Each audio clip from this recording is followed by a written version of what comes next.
In the public hearing of October 14th, 2021 and call it.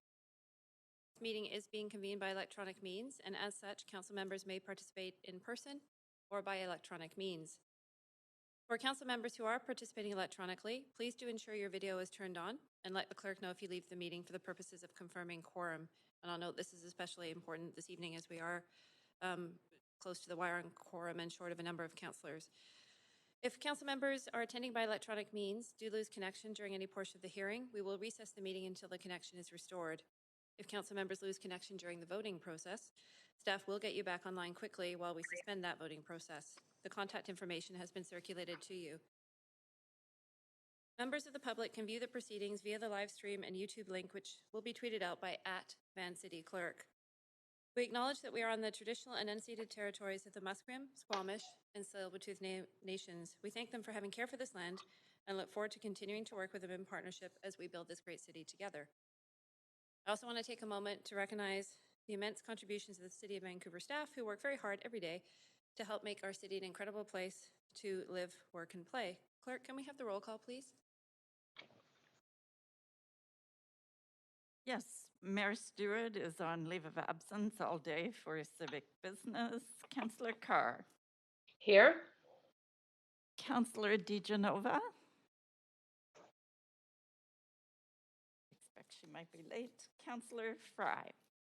Here. Councillor Swanson is absent. Councillor Hardwick. Present. Councillor Weeb. Present.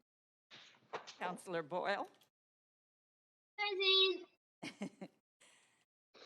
Councillor Dominato has a leave of absence for the evening. Councillor Bly is away. And Councillor Kirby Young is Deputy Mayor in the chair. The meeting has quorum. Great, thank you, Clerk. And as you heard, we do have 4 council members absent for various leaves this evening. So again, we appreciate councillors maintaining quorum. Okay, before we begin, I do have some announcements. The public may participate by speaking in person, by phone, or by submitting written comments to Mayor and Council. All speakers will have 5 minutes to make your comments and should limit your comments to the merits of the report that is being considered. Speakers should also state whether you are in support or opposed to the recommendations and if you are a resident of Vancouver. Speakers may speak only once and should follow along on Twitter @VanCityClerk for updates on the progress of the meeting so you don't miss your turn to speak. And any comments on agenda items can be submitted in writing through our online web form at vancouver.ca/public-hearing-comments. This link will also be tweeted. Those that are speaking on behalf of other persons or groups will have 8 minutes to speak, only if those represented are also present on the phone with you or in person and must not be speakers themselves. Speakers who have pre-registered with presentations are reminded that the public live feed does have a slight delay. To navigate through the slides of your presentation, please say next so the clerk can help advance your slides.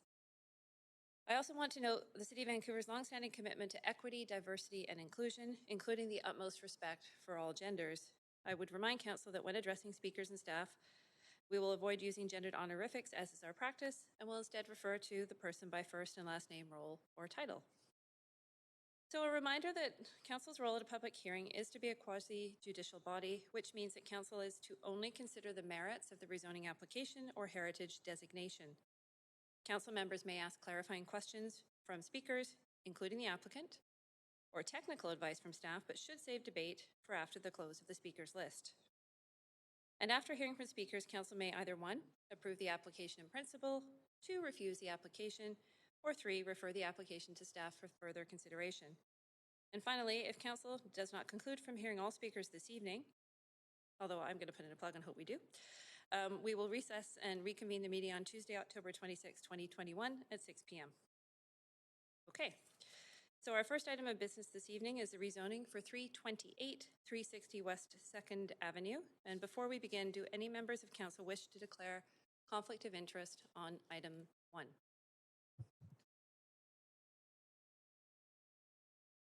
Okay, seeing none, I will ask the clerk to read the application now and the summary of correspondence that has been received.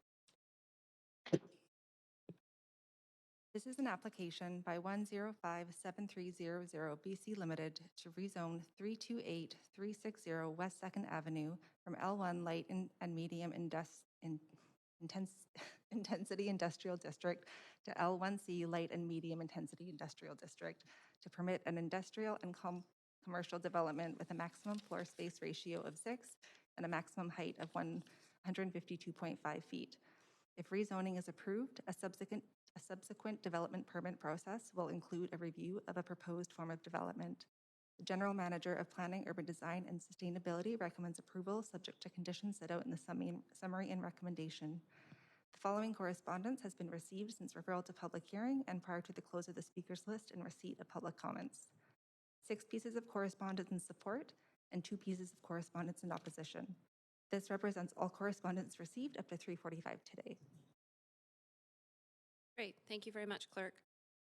So if there are any speakers for this item who do wish to speak to council, please call now toll-free 1-833-353-8610, followed by participant code 88437# before the close of the speakers list.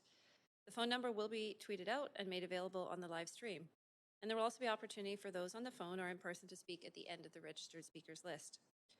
So council, we now have Teen Fan, Senior Rezoning Planner, Urban Design and Sustainability, here to provide opening comments to the application and to see the presentation if that is council's will. I do note that we don't have speakers tonight for this item at this point. Just one moment, staff, if you could. Councillor Carr?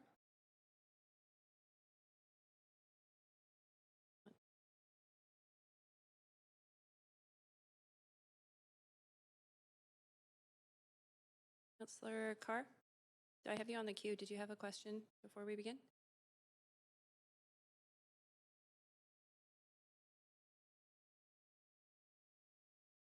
I think she might be on mute, Chair. May well be. Shows Councillor she's Carr, on mute. you might want to check your mute if you can hear us. And if not, I'll just give you a moment to check that. And I'm just going to advance Councillor Fry. Councillor Fry, did you have a question before we begin? I did have a question of staff, but if we're going to hear the presentation, I can wait till after the presentation. I wasn't sure we were going to hear Okay, the presentation. I'm not at all. hearing any desire to waive the presentation from council, so we'll go ahead and begin. Go ahead, staff.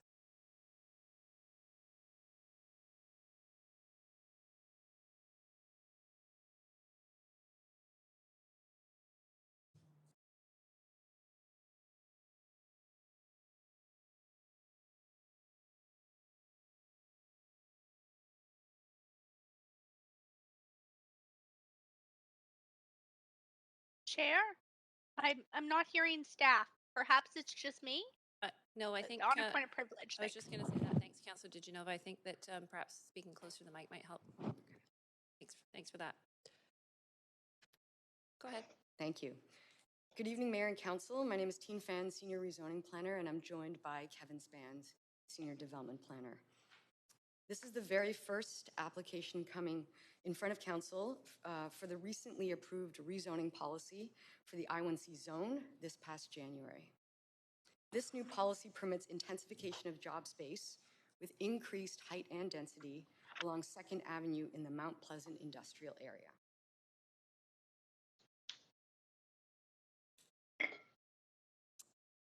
The site currently shown in red is on the southwest corner of 2nd and Alberta Street, on the northern edge of the Mount Pleasant industrial area, also known as the MPIA. The existing zoning is I1, and there's currently a 2-story building with industrial and commercial businesses currently on site. The remainder of the MPIA, which is highlighted in purple, is primarily industrial with varied building heights and some moving up to 11 stories. To the north is the mixed-use southeast False Creek area, allowing buildings to go up to 16 stories.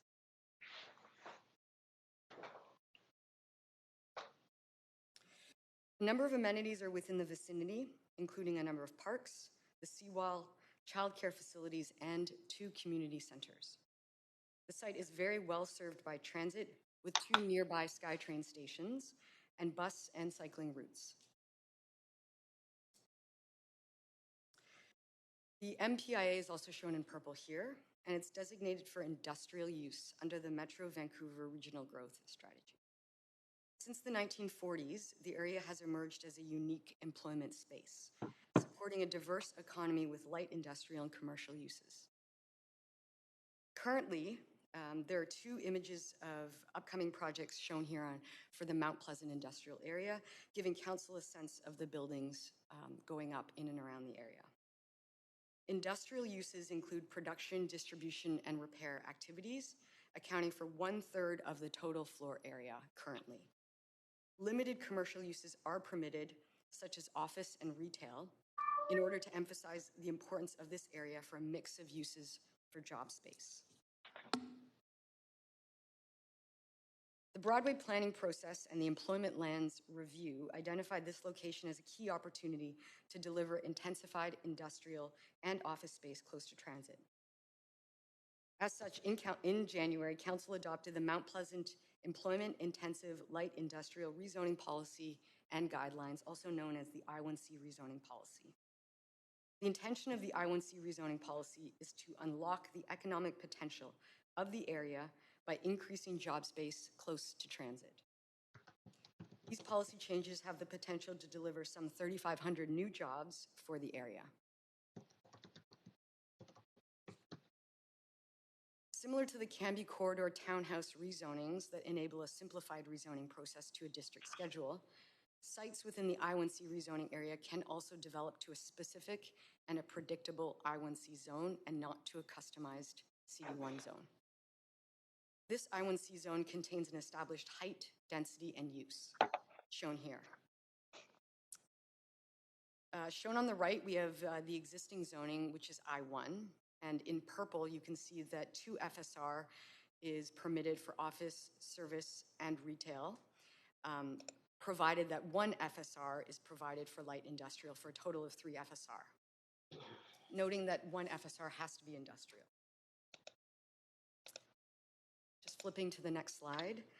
The rezoning to an I-1C effectively doubles the allowable density to a total of 6 FSR and simultaneously doubles the required industrial uses to a minimum of 2 FSR. The remaining 4 FSR can be commercial. Please note that industrial is still required. And building heights can simultaneously increase from 60 feet to 152.5 feet, or about 11 stories. This new I-1C zone is a standard zone, and it focuses specifically on land use changes. As such, detailed architectural drawings are not required at the rezoning stage, and applicants can then move more quickly to a development permit process after public hearing. The rezoning application today is for a light industrial and commercial building at 2nd and Alberta. Per the I-1C zone, the total FSR is 6, 2 of which will contain light industrial on the first 2 floors, and the remaining is commercial above. The building height is 152.5 feet, or approximately 11 stories. The uses, height, and the density all align with the I-1C policy. The project could generate some 70 construction jobs, and from application to public hearing is 7 months, representing a much more streamlined approach.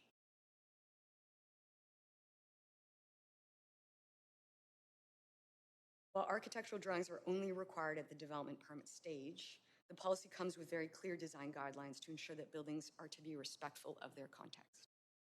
Examples of building typologies are shown for council's information below. Building forms are to consider setbacks, public realm improvements, sunlight onto spaces, especially for the north sidewalk of 2nd Avenue, and buildings spaced adequately between each other. Light industrial is expected on the ground floor with compatible service and office use above for a synergy of uses.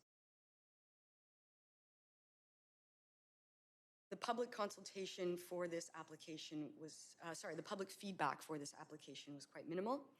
We received 3 comments supporting additional density and commercial opportunities for the area, and the remaining 3 comments were concerns about impacts on property values and the increase in traffic. This application is expected to generate some $2.5 million in public benefits, including a commercial linkage contribution. This linkage contribution is to be allocated to childcare and affordable housing per the CAC policy. Development cost levy and public art contribution are also expected through this rezoning. The application's height, density, and land uses are absolutely consistent with the I1C rezoning policy, and the proposal would deliver new industrial and office space to support the city's economic objectives. Staff support the application and are available for questions, and the applicant team is also here for questions tonight. Thank you. Great, thank you so much. We do have the applicant here to present. So is the applicant team wishing to speak to the application this evening? Great.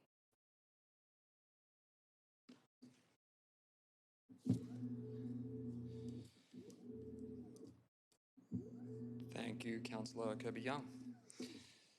Good evening, Mayor and Council. My name is Ryan Duff. I'm a Senior Development Manager from Strand Developments.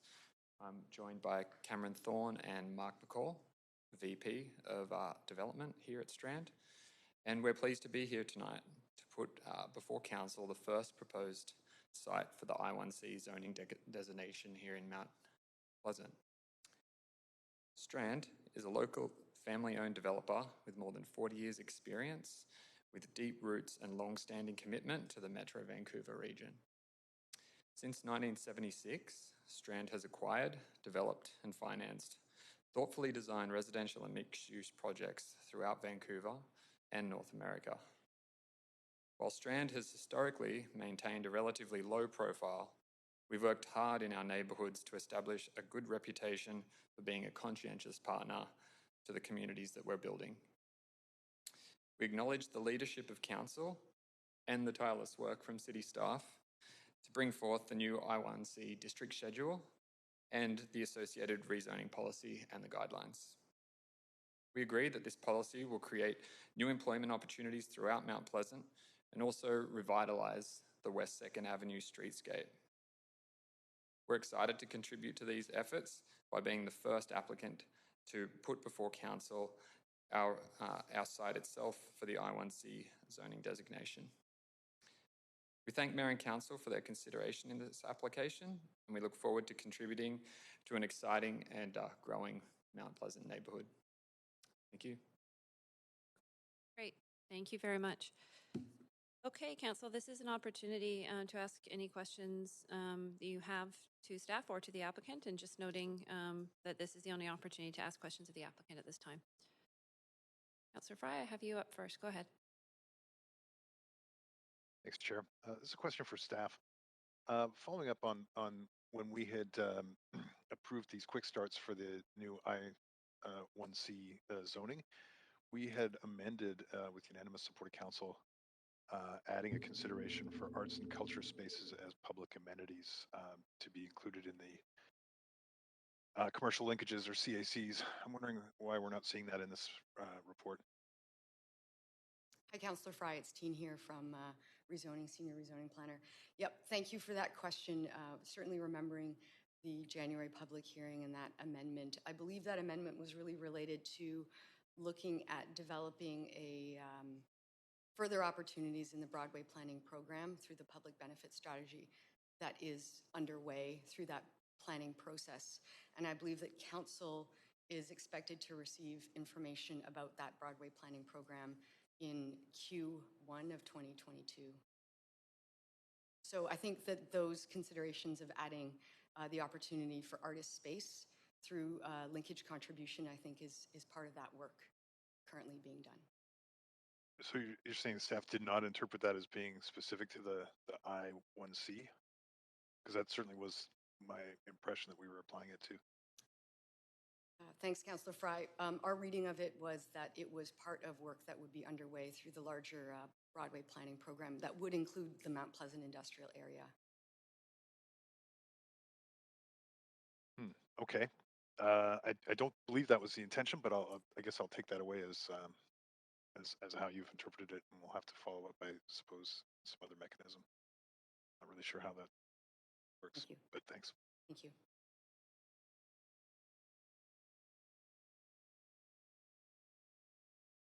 Okay, that's all, Councillor Fry? Yeah, thanks, Chair. It is for now. I'm just going to pull up the minutes and try and wrap my head around this a little Okay. bit. Thanks. No problem. Go ahead, Councillor Hardwick.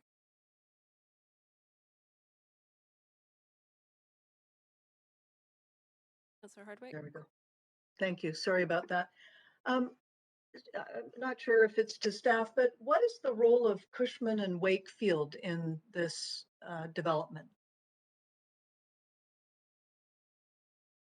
Good evening, Councillor Hardwick. It's Teen, Senior Rezoning Planner. To my knowledge, we haven't come across Cushman and Wakefield through this specific rezoning. I just wondered because we just received 3 letters of support from people that all work for that company. So I wondered if that had any bearing on it.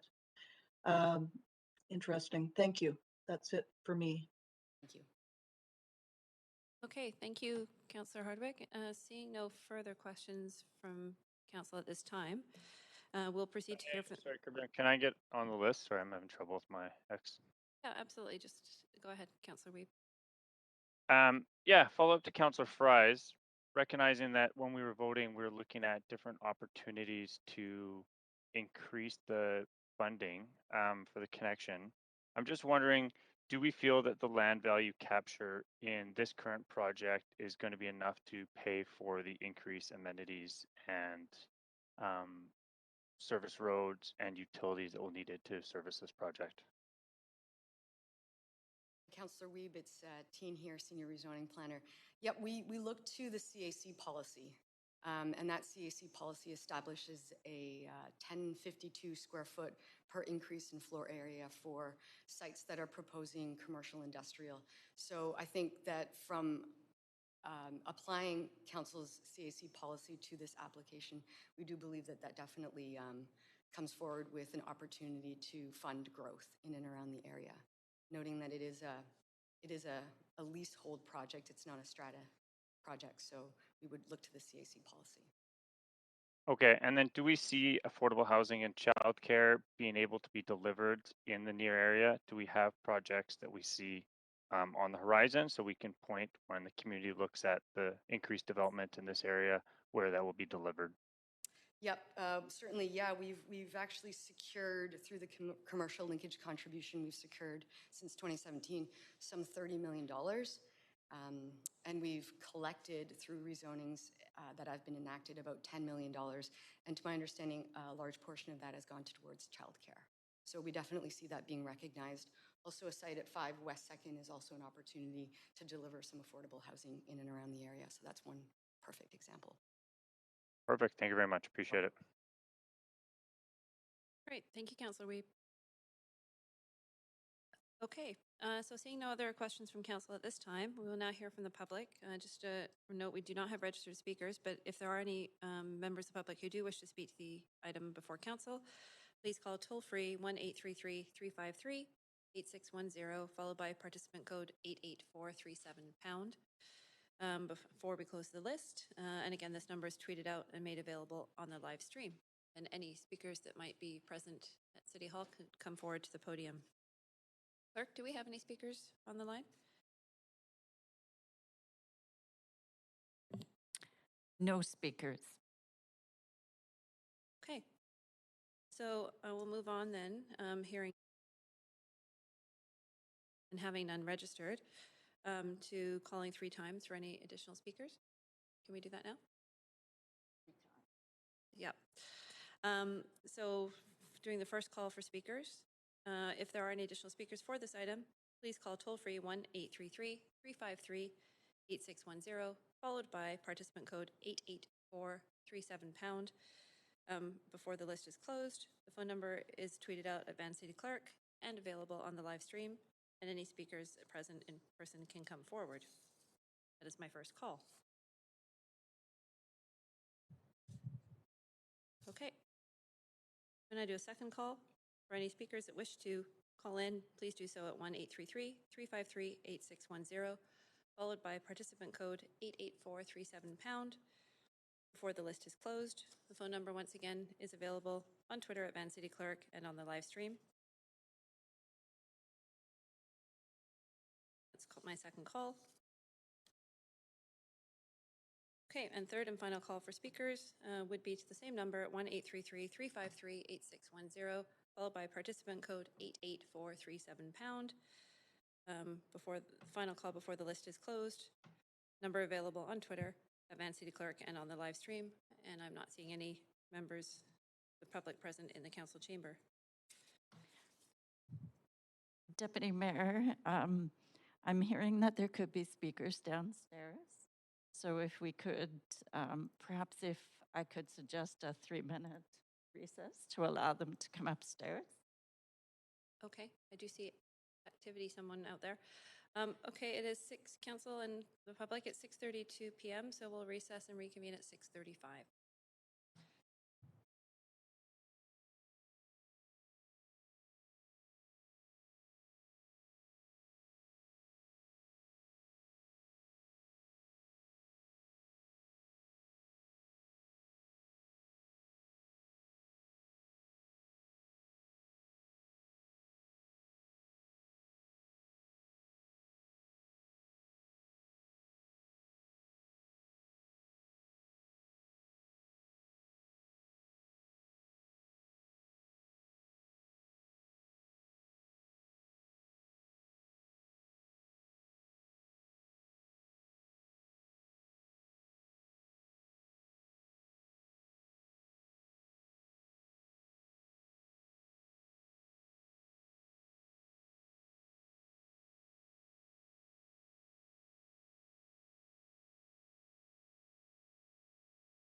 Okay, everybody, we are reconvening after the recess, and if I can ask the clerk to affirm if there are any or speakers or not at this point.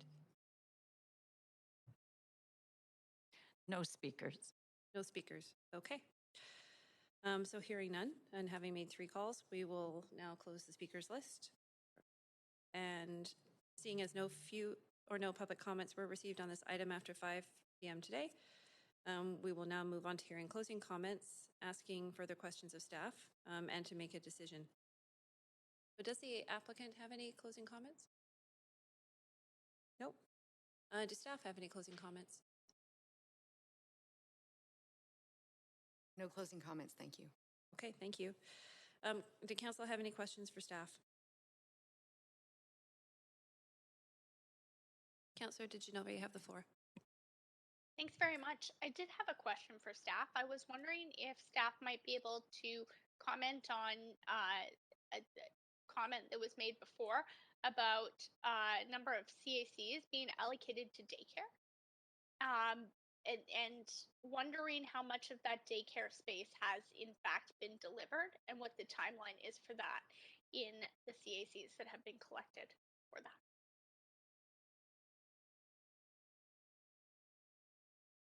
Thanks for the question, Councillor DeGenova, teen fan, senior rezoning planner. We do understand that 10 million has been collected through enactment, and a portion of that is going to the new Cole Harbour School with a daycare.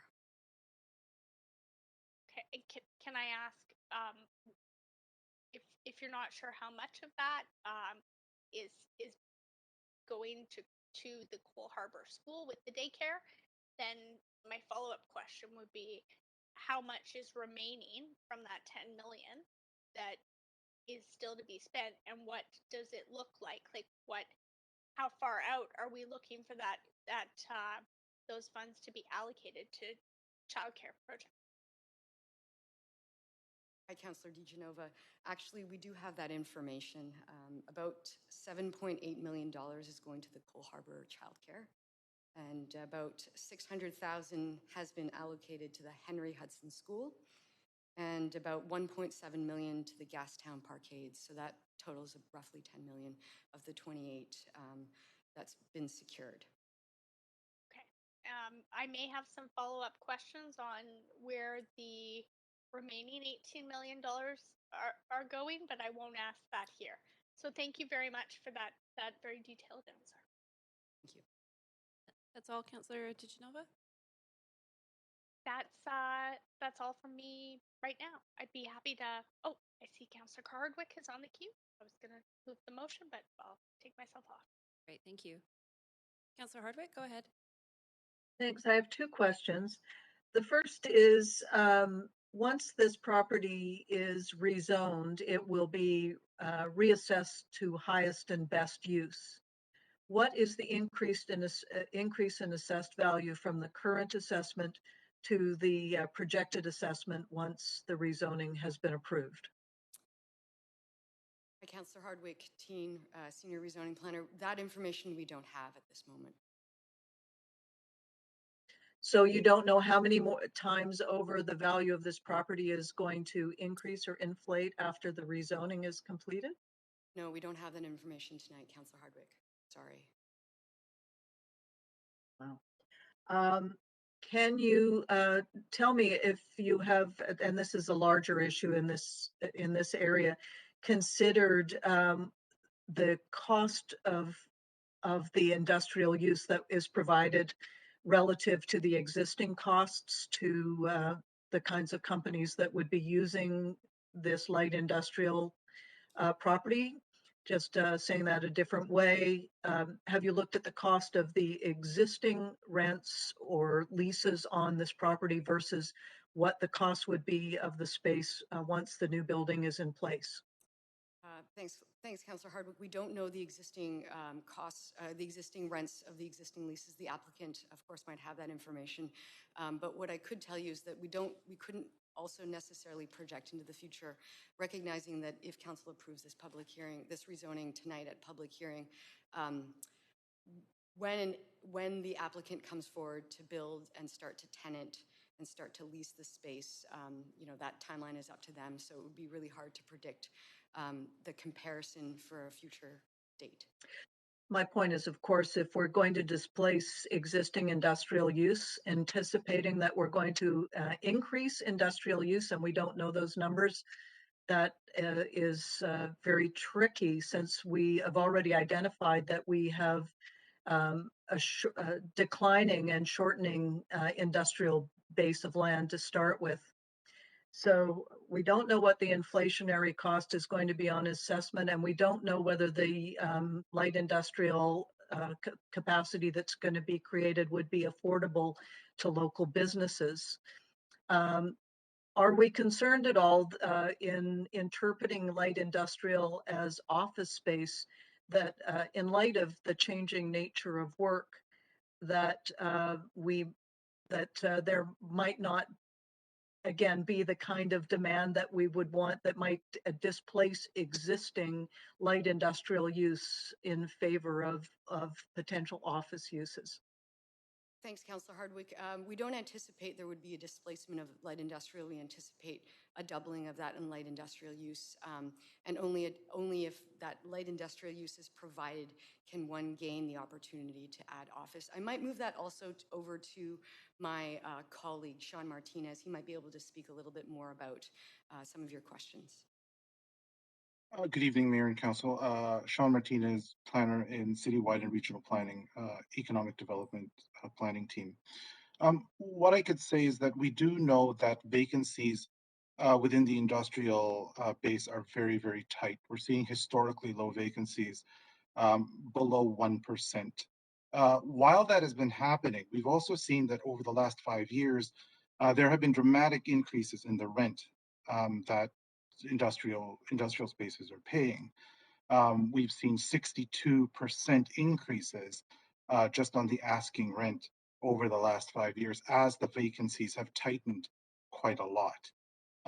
We've engaged with a large number of industrial users in the city, and for them, it is the supply is so tight that for any price they can't find space. We're looking at I1C and this doubling to provide more space for industrial, and that would then provide more choice for these users.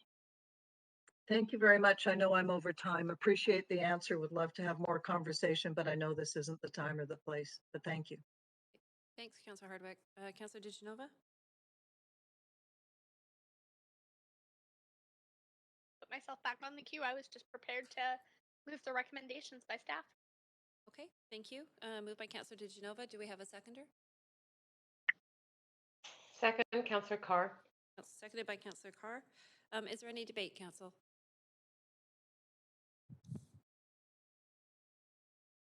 Councillor Fry, go ahead.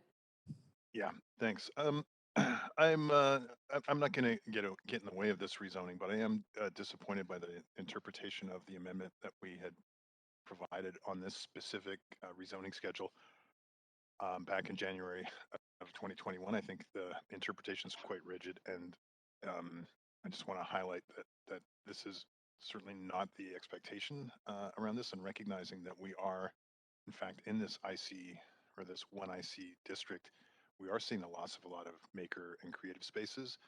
And the intention of that specific amendment was to address that. And I know we have a lot of things that are coming out ahead of the Broadway plan, despite the Broadway plan having been on the books and us being expecting it for some time now.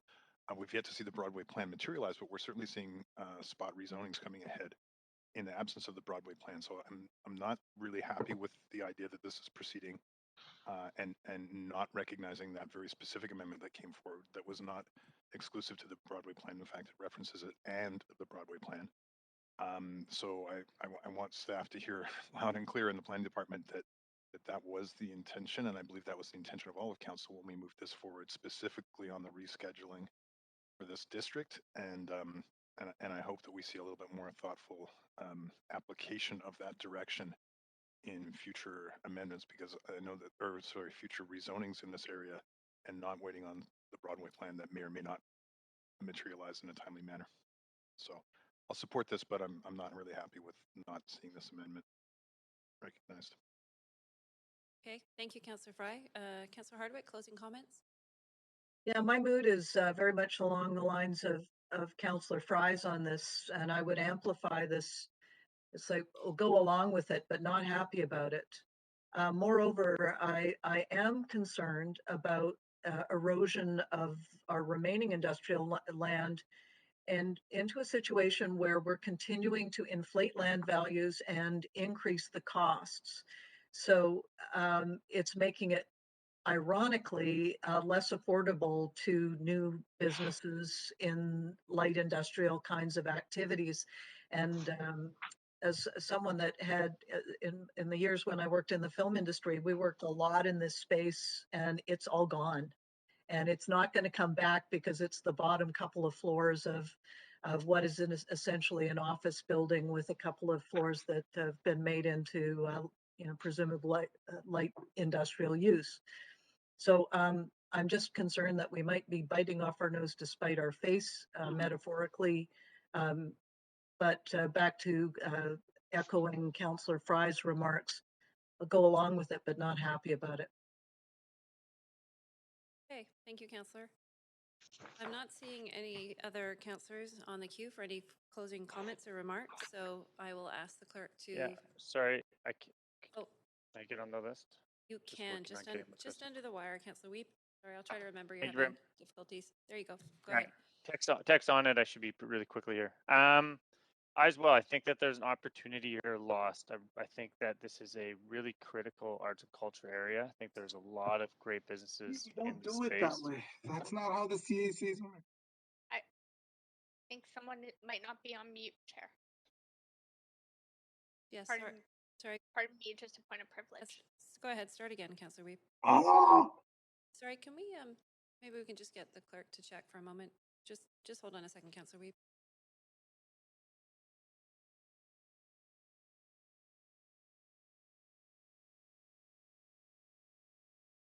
Okay, let's try and proceed again. Go ahead, Councillor Weep. I'll start your timer again. Yeah, I think that there's been a lot of development, which is great to see that we are increasing our industrial space and job space in the region. In the area. I do see that when we did talk about it back in the Mount Pixel component of the Mount Pleasant industrial area, and only childcare being the contribution, there is other needs and different amenities that would be useful to continue in this neighborhood. So I'm hopeful that we can find a way to look at what other opportunities we have as we increase this area to ensure that we continue to have the artist space and do what we can to keep the vibrancy of this great industrial area. Thank you.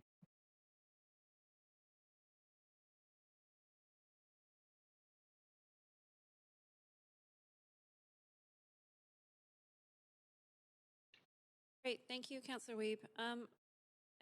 I do understand that we may have had a small bit of confusion with respect to whether we had a speaker available earlier, so I'm going to ask for Council's grace to ensure that since we are in a quasi-judicial process, following protocols appropriately. And I'm just going to take a 2-minute recess so that we can tee that up. That'll be the most efficient. So we'll be back at 6:50 p.m. Thanks.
opportunity for those on the phone or in person to speak at the end of the registered speakers list. So we now have Joseph Tohill, rezoning planner from Planning, Urban Design and Sustainability, here to present the application. If council so chooses, I will note for council, we do not have any registered speakers for this item. Okay, I'm not hearing any desire to Move waive. it. Sorry. Councillor Carr here. I move to waive the presentation. Okay, we have a move to waive. Is there Second, anybody? Councillor, oh, well, never mind. Is there anybody, I'll ask it this way, is there anybody that would like to see the presentation?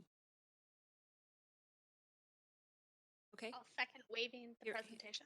thank you, Councillor Dijov. I don't think we need a seconder, it's just, we just need to note if there's any opposition, and I'm not hearing any opposition. So we'll move on. Is the applicant team here, and would they like to speak to the application? Deputy Mayor and Council, I'm Barry Savage representing Transca Developments. I have with me Daniel Eisenberg, our architect, our landscape architect, Julian Pattison, and Dan Roberts, our sustainability consultant. We're here to answer any questions you have. Thanks for your time this evening. Great, thank you so much. So council, are there any questions either to staff or to the applicant, and noting that this is the one opportunity to ask questions of the applicant? Councillor Carr? Do I have you on the list for questions? No. No, okay, that was a holdover. Okay. Councillor Weep, you have the floor. Yeah, my first question's either staff, the applicant, is recognizing these transit stops. We have seen the ability to build over top of them and utilize that space. Can we talk about what is our policy on utilization of space near transit stops and how we interface a building like this with transit stops in the future?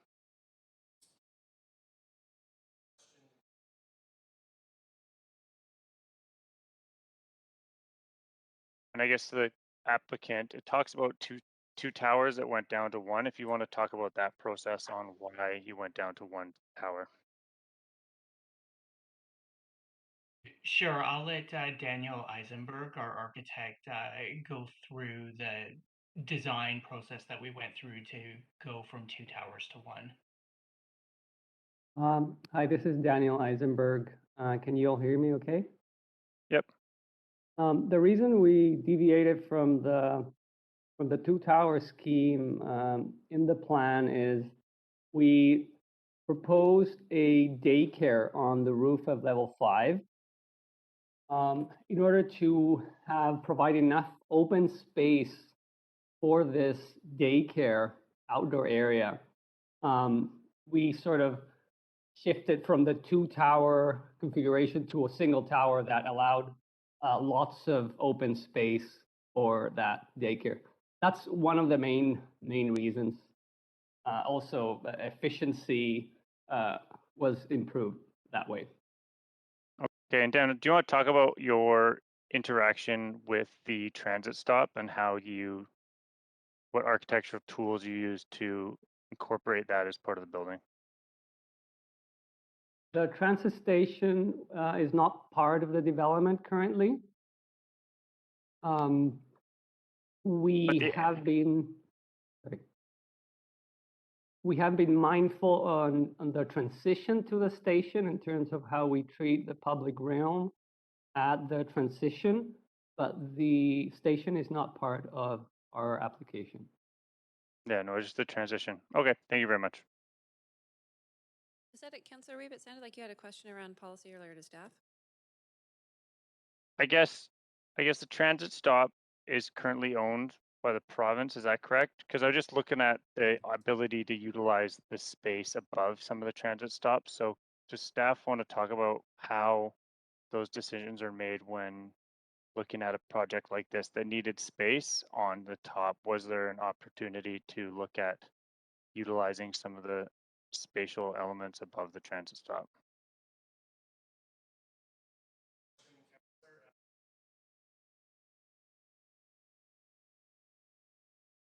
I believe that's a question for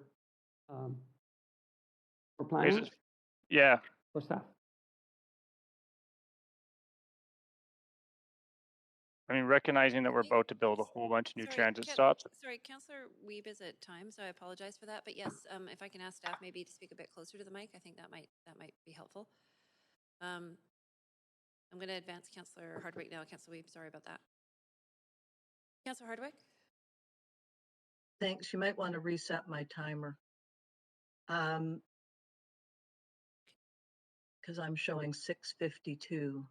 Yes, I am as But well. my question is similar to when I posed on the last application, is what is the current assessed value of this property and what will the anticipated assessed value of the property be after the rezoning?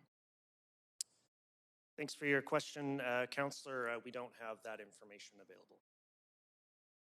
So we don't know how much land inflation is attributable to this project. Correct. Okay, suggest that's something that we might know. Thank you. Thank you, Councillor Hardwick. Are there seeing no other questions from Council at this point? We will now proceed to hear from the public. So once again, if there are any speakers for the item who wish to speak to Council, please call toll-free 1-833-353-8610, followed by participant code 88437# before close of the speakers list. Phone number will be tweeted out and made available on the live stream. Any speakers in Council chambers should come forward to the podium.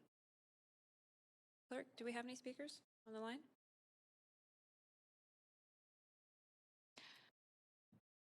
No.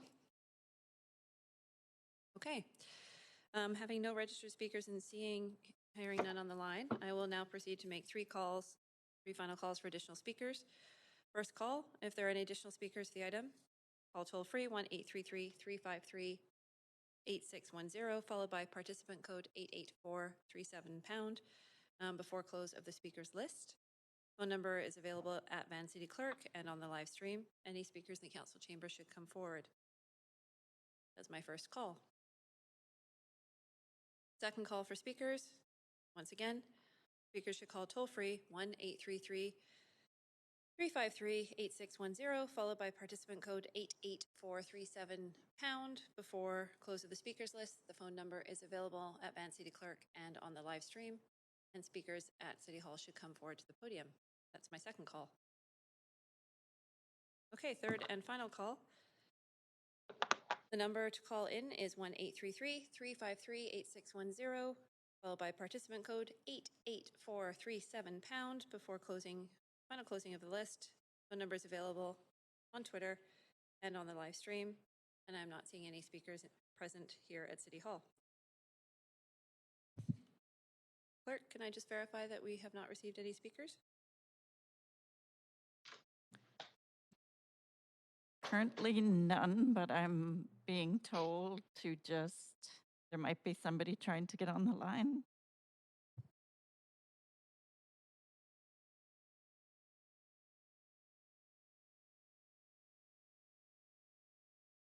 Chair Kirby-Yung, if perhaps we could have a short recess to allow the speakers time. It looks like there's a possibility. Okay, sure. As has been our custom, we will take a 5-minute recess to verify if any calls have been received, and we will return at 7:09 p.m. Thank you.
Okay, everybody, we're recommencing.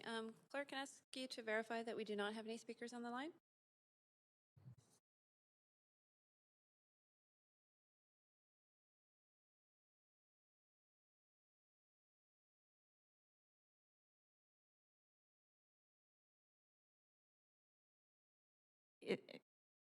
Yes, Chair Kirby Young, I can confirm no persons on the line and no in-person speakers. Great, thank you very much. So moving on, as no public comments were received on this item after 5 p.m. today, I suggest we now close the receipt of public comments and move on to hearing closing comments, asking further questions of staff, and to make a decision. So at this point, does the applicant have any closing comments? No comments from us, thank you. Thank you. And do staff have any closing comments? No further comments. No comments? Okay, thank you. Okay, so council, we will now make a decision on the application. Do we have a mover for the motion? For the recommendation? So moved. Councillor Boyle. Okay, moved by Councillor Boyle. Do we have a seconder? Second. Second by Councillor Wiebe. Seeing no oh, I see one councillor on the queue for closing comments. Go ahead, Councillor Hardwick. Yeah, thanks. So what we're really talking about here is 128 strata titled residential units. And I couldn't get the answer to the question, how much will the assessed value of this property increase as a result of this rezoning? And again, it is the level of rezoning that has been so persistent, which while it may be generating revenue for us in the form of CACs, is also leading to exponential land inflation in the city and exacerbating the affordability problem. This is something that we need to get a handle on, and this is why I've continued to emphasize this and try to focus on obtaining the requisite data so that we can be making the appropriate policies going forward. So I, again, will feel compelled to vote in opposition to this application and I am hoping that in the future, when I ask the question about how we expect that land inflation will be affected, at least through the assessed value, which is something that can be defined by BC assessment and highest and best use. So we'll understand the impact that we're having on land inflation in the city. Thank you. Thank you, Councillor Hardwick. Councillor Wiebe, closing comments? Yeah, I will be speaking in favor. I appreciate conversation with the developer on how they limited to one building to increase the sunlight. I appreciate the fact that there is a significant amount of extra trees on the new property, as well as finding a way to create large childcare spaces. This is great transit-oriented development. I think it's important to have these type of amenities this close to transit. As well as the YMCA and other great amenities in the area. So I will be supportive. Great, perfect. Thank you, Councillor Wiebe. Seeing no comments from any other councillors at this point, I'm going to ask the clerk to take us to a vote.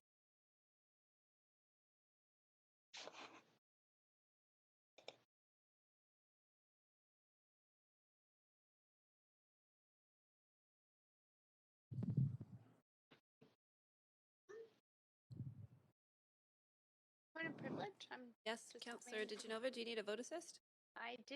I'm having some trouble with my queue, so if I could have a vote assist in favor, please. Thank you. Okay. So thank you. That has passed with one in opposition, Councillor Hardwick. And that concludes item 2, CD1 rezoning. Okay, just take a moment, just let staff get settled for the next item.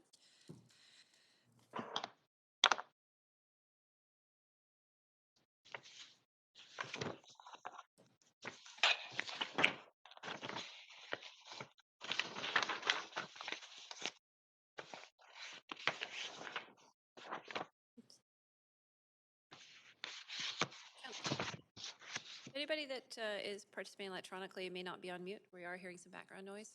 Might just want to check that. Okay. I think we're ready to go. So we're moving on to item 3 on this evening's agenda, which is CD1 rezoning 4575 Granville Street. And before we begin, does any member of council wish to declare a conflict of interest on item 3? Okay, seeing none. I will now ask the clerk to read the application and the summary of correspondence received. This is an application by Stuart Howard Architects Incorporated to rezone 4575 Granville Street from RS5 Residential District to CD1 Comprehensive Development District to permit the development of a 4-story residential building containing 24 secure market rental units. A height of 39 feet and a floor space ratio of 1.23 are recommended. The General Manager of Planning, Urban Design, and Sustainability recommends approval subject to the conditions set out in the summary and recommendation. The following correspondence has been received since referral to public hearing. 56 pieces of correspondence in support and 13 pieces of correspondence in opposition. This represents all correspondence received by 3:45 today. Great, thank you very much. Okay, if there are any members of the public that wish to speak to this item and speak to council, please call toll-free 1-833-353-8610, followed by participant code 88437# before the close of the speakers list. The phone number will be tweeted out and made available on the live stream, and there will be an opportunity for those on the phone or in person to speak at the end of the registered speakers list. So we now have Chi Chan, Rezoning Planner, Urban Design and Sustainability, here to present the application. Please go ahead. Thank you, Deputy Mayor. I'm just going to share my screen.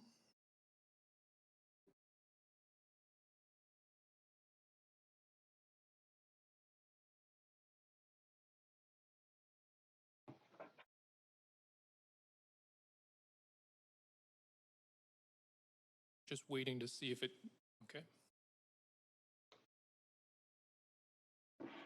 All right. Good evening, Deputy Mayor and Council. My name is Chi Chan, Rezoning Planner for this application, which proposes to rezone 4575 Granville Street under the Affordable Housing Choices Interim Rezoning Policy.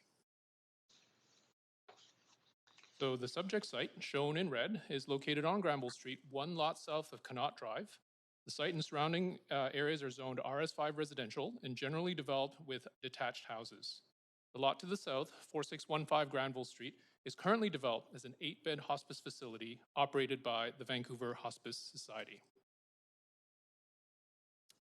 The site is approximately 1,600 square meters in size. There is a rear lane behind the lot, which connects to Connaught Drive to the north and West 32nd Avenue to the south. A 10-foot dedication is provided along Granville Street for public realm purposes. There are no tenants on this site.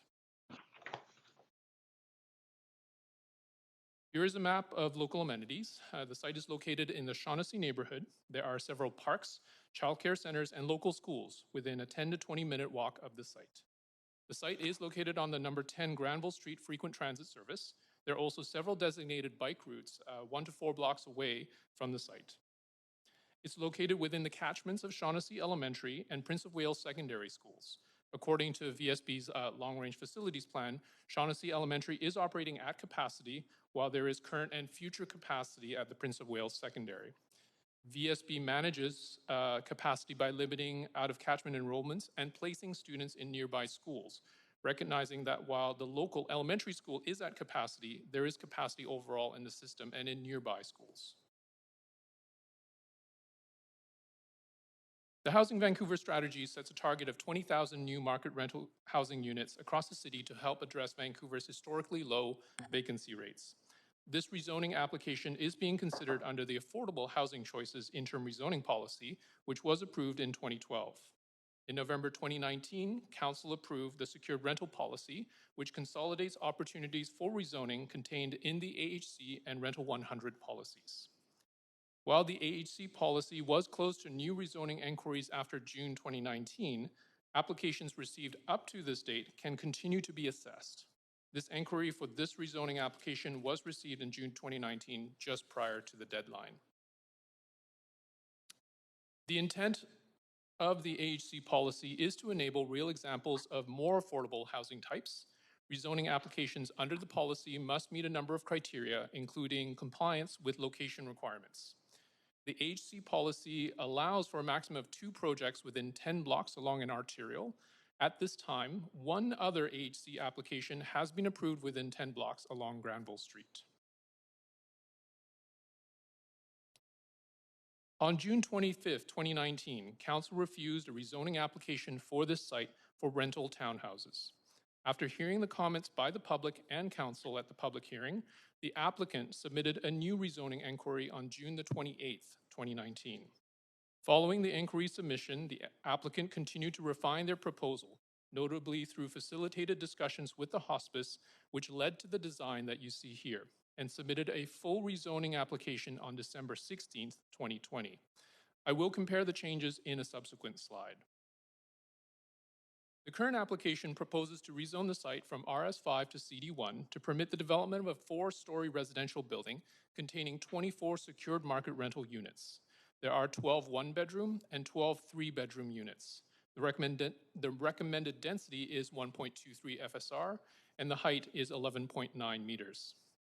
As part of the Restart Smart Vancouver initiative in response to COVID-19, this project will contribute approximately 84 new on-site and off-site construction jobs during the initiative's recovery phase. This slide shows a comparison between the previous 2018 application and the current one. Based on Council's feedback and direction to the applicant at the previous public hearing, the applicant focused their consultations with the hospice. Through a series of facilitated discussions, the applicant revised the 2-building scheme into one. This allows for larger 20 to 30 foot side yard setbacks for greater separation, privacy, and landscape screening, compared with the 10-foot side yard setbacks previously proposed. The applicant also reduced the number of parking spaces to the minimum required to meet the parking bylaw, 17, in order to reduce the amount of excavation and construction and also allow landscaping to grow on soil. Top floor balconies are also screened with privacy screens and planters. The design was developed through a facilitated dialogue between the applicant and the hospice at the start of 2020 until application submission. After the submission, the developer continued to work with the hospice to draw up a good neighbor agreement to address the construction and operation-related impacts of the proposed development.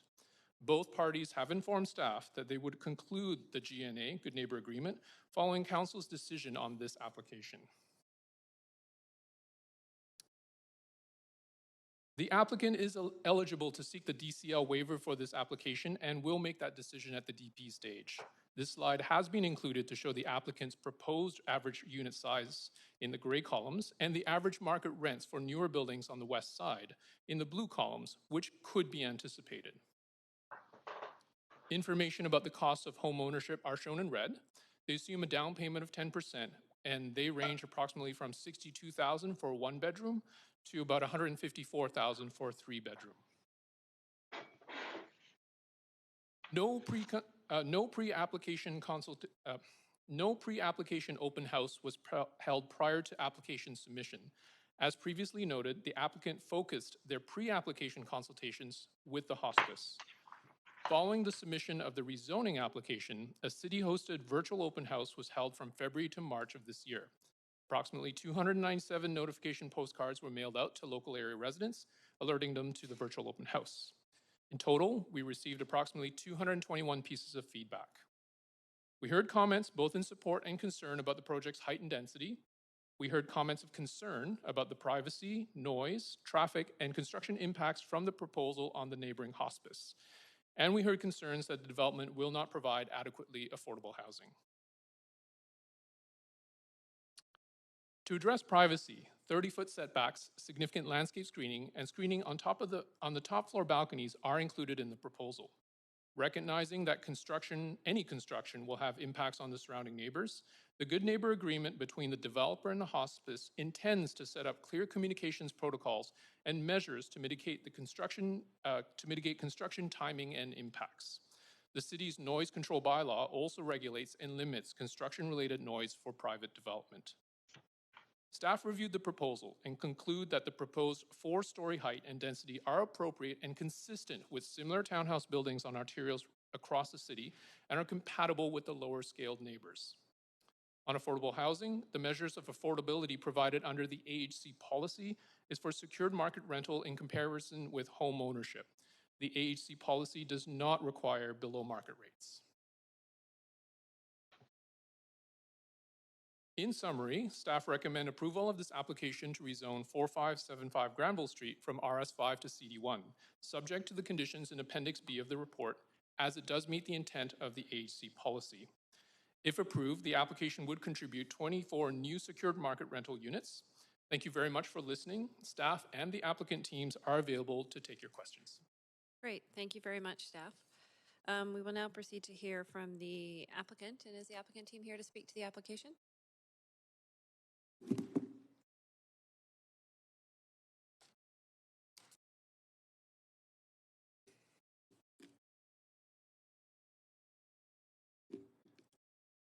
Would it be possible for the clerk to put up our submission? Okay.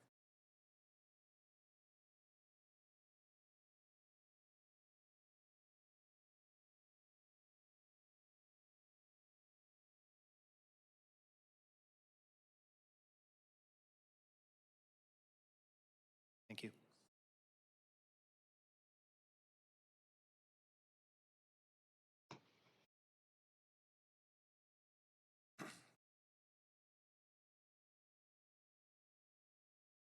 So, Council, I'm just noting that since we have the applicant in chambers, the clerks are advising me that they cannot display the presentation on WebEx. So if Council would like to follow along, it's recommended that you do that on the public live stream so that you can see the same presentation that is being shown in chambers. Okay? Please go ahead. Okay, thank you. Good evening, councillors. My name is Neil Robertson. I'm the project architect for this project. I would like to begin by thanking Mr. Chan and city staff for your excellent presentation, and thank you, council, for once again taking the time to review our project. Since our last time before you on this project over 2 years ago, we've been working with our client, city staff, and in consultation with a neighboring hospice to reshape our design. In our last public hearing, we heard several concerns from council. We heard concern regarding unnecessarily high number of parking on site, tied with concerns regarding the impacts associated with the resultant size of excavation.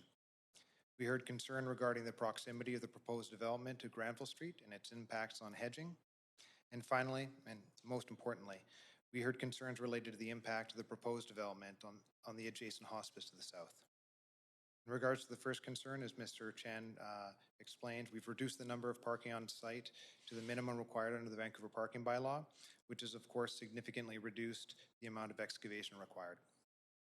In regards to the second concern, we've pulled the project back away from Granville Street, allowing for more breathing room to the street, while also affording sufficient room for hedging to be provided.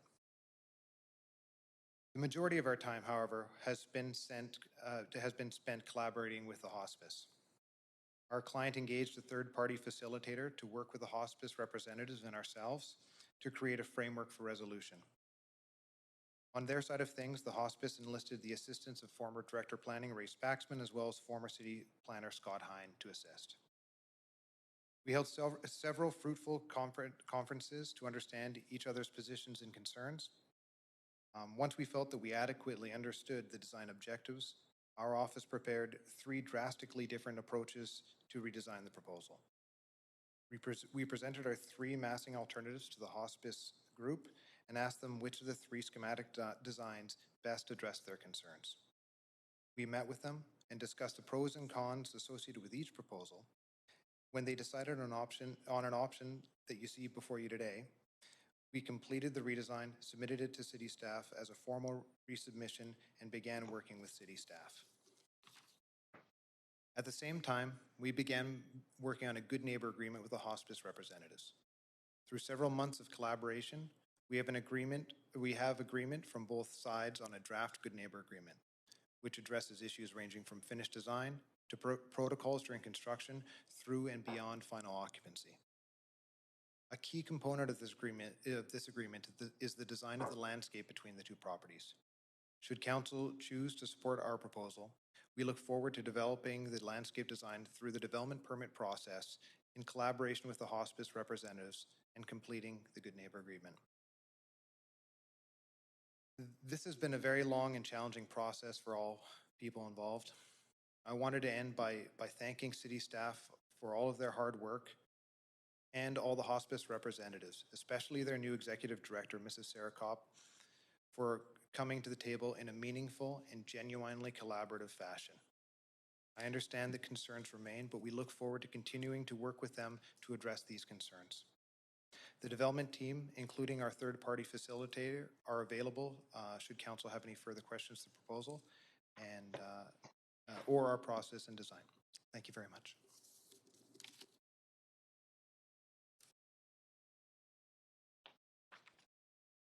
Great, thank you very much. Okay, I will note that this is an opportunity for councillors to ask questions of either staff or the applicant, and it is the only opportunity to ask questions of the applicant. Councillor DiGenova, go ahead. Could you reset my clock, please? Yeah, we seem to be having a bit of difficulty with the clock tonight. Clerk, can I ask if you can reset that? Thank you. There you go, thanks.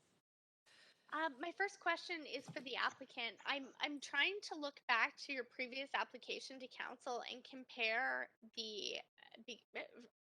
or just for my own understanding, the prices that would be charged in the rents per month.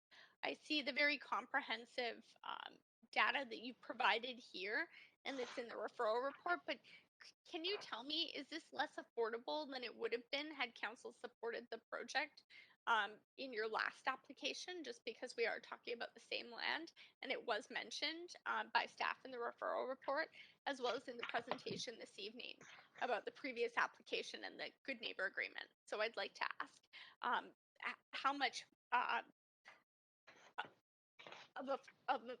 I suppose, how much of the affordability has been lost, or in fact, how much affordability has been added to the site in this new application?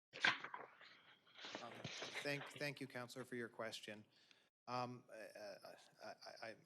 afraid I'm a little ill-prepared to talk about the economics of this project. Can I just ask you to speak a bit closer to your mic? I apologize. That's Thank fine. you, Councillor, for your question. Unfortunately, I'm afraid I'm a bit ill-prepared to talk about economics of the project. I can say that I know costs of constructions have definitely increased over the last 2 years. How that affects the actual bottom line and the affordability of the rents, I'm afraid I would be just guessing at this stage. Perhaps Mr. Chan might have the numbers. Okay, and I don't mean to put you on the spot. I suppose I'm also asking because of the DCL waiver that you may apply for. Would this impact whether or not you applied for the DCL waiver to deepen the affordability costs? Well, yes. I mean, the DCL waiver typically is not decided at a later stage, the development permit stage. I think we have our clients would have to make an assessment at that time. It will be several months before we can prepare a development permit application set, and at that they would run the performance at that time. And I think at the end of the day, it's just a dollars and cents thing. If they can do the below market rates, I know our clients would be thrilled to do so. It just depends on whether the economics permit that or not. Thank you so much. That's a very comprehensive answer. And what I was wondering is, do the economics factor into that? So to deepen affordability, that may be a reason that the application moves forward requesting the DCL waiver. Is that correct? That would be correct, yeah. Okay, thanks very much. Really appreciate that. I actually have a question now for staff. If that's okay, Chair? Yes, absolutely. Go ahead. Thanks so much. I just wanted to understand in the Good Neighbor Agreement with the hospice and this application, and understanding the history here that's been outlined and noted in previous documents, as also for the presentation this evening. Is this going to require Good Neighbor agreements with other properties in the future? I'm wondering because I am basing it on this property and wondering what this property is being, or this application is being held to, and if other applications within a certain radius are being held to the same standards around hospices. Thank you, Councillor, for the question. There are no city policies that would require good neighbor agreements to be struck. But in this case, based on the feedback that the applicant and developer heard at council at the last public hearing and from the public and from the hospice, they have chosen to undertake a good neighbor agreement in this case. Okay. So this is a choice that they've taken. Otherwise, they'd be free to apply without the good neighbor agreement. As I'd said, they in our discussions, they clearly had listened to what council had directed them to do previously, and they've gone on and undertaken that at their initiative. Thanks very much. I'd just like to move for a second round of questions in case I don't have enough time, Chair. Sure. Do we have a seconder?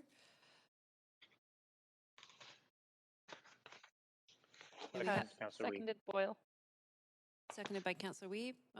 Any in opposition? Oh, okay, so we'll have a second round. Do you want to use your last few seconds, Councillor DeGenova, or come back? I'll ask one question in my last few seconds, and that would be: is it still applicable to build a 13,000 square foot home on this property? And perhaps staff can answer that when I come back on the queue. Thank you. Thank you, Councillor DeGenova. Councillor Hardwick, you have the floor. Thanks. And I'd actually commend the applicant for sticking this out and working with the hospice and their advisors. Most commendable because there was the suggestion this would just be developed as a mansion site. So very encouraged to see that this has happened. My question to the applicant is in regard to the good neighbor agreement and getting that in place. What's the timeline to complete that? You said it's in draft form.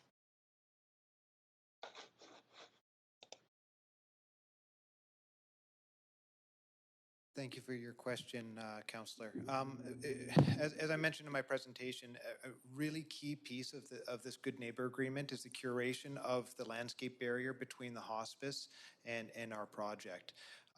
So in terms of timeline, I don't want to put pressure on the hospice and saying we have to have a decision on this landscape. But as part of our development permit application, our goal is to have it sewn up at application stage. But as I said, it's a very complex piece of the project, and it's the landscape that really is the hold up on the execution of the Good Neighbor Agreement at this time, which is dealt with that development permit application. That's close enough. Thank you very much. Great. Thank you, Councillor Hardwick. Councillor DeGenova, I know you've had one round, so if it's okay, I'm going to advance Councillor Carr for her first round. Oh, of course. I was just afraid I'd miss it. Yeah, no Sorry. problem. Maybe you can put yourself back on the queue. Councillor Carr, go ahead. Great.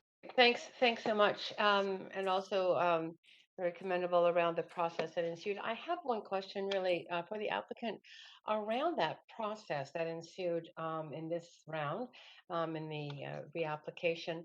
And that is regarding the facilitated discussions with ex-city planners Scott Hine and Ray Spaxman. Who initiated that? I'm curious if it was a staff suggestion, if it was the hospice, if it was you as the applicant.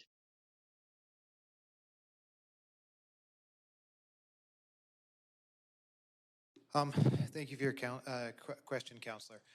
It was after the council turned down our previous agreement, we sort of licked our wounds a little bit and went and talked with our client, and we convinced them that they shouldn't throw in the towel, that they should. There was a path forward here, and then we examined ways of path forward. We did discuss with city staff what their opinions was on it.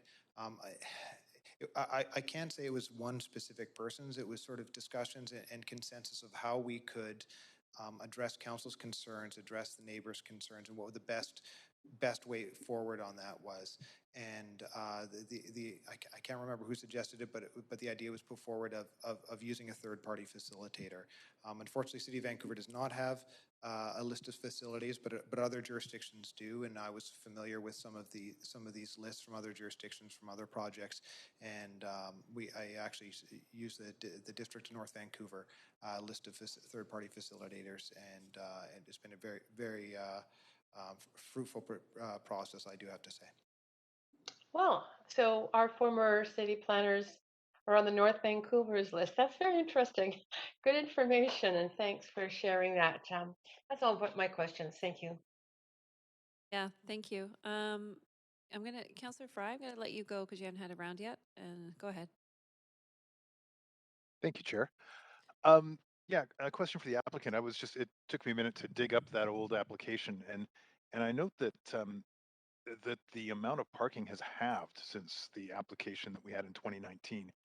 You had 32 parking spots versus 17 in this iteration.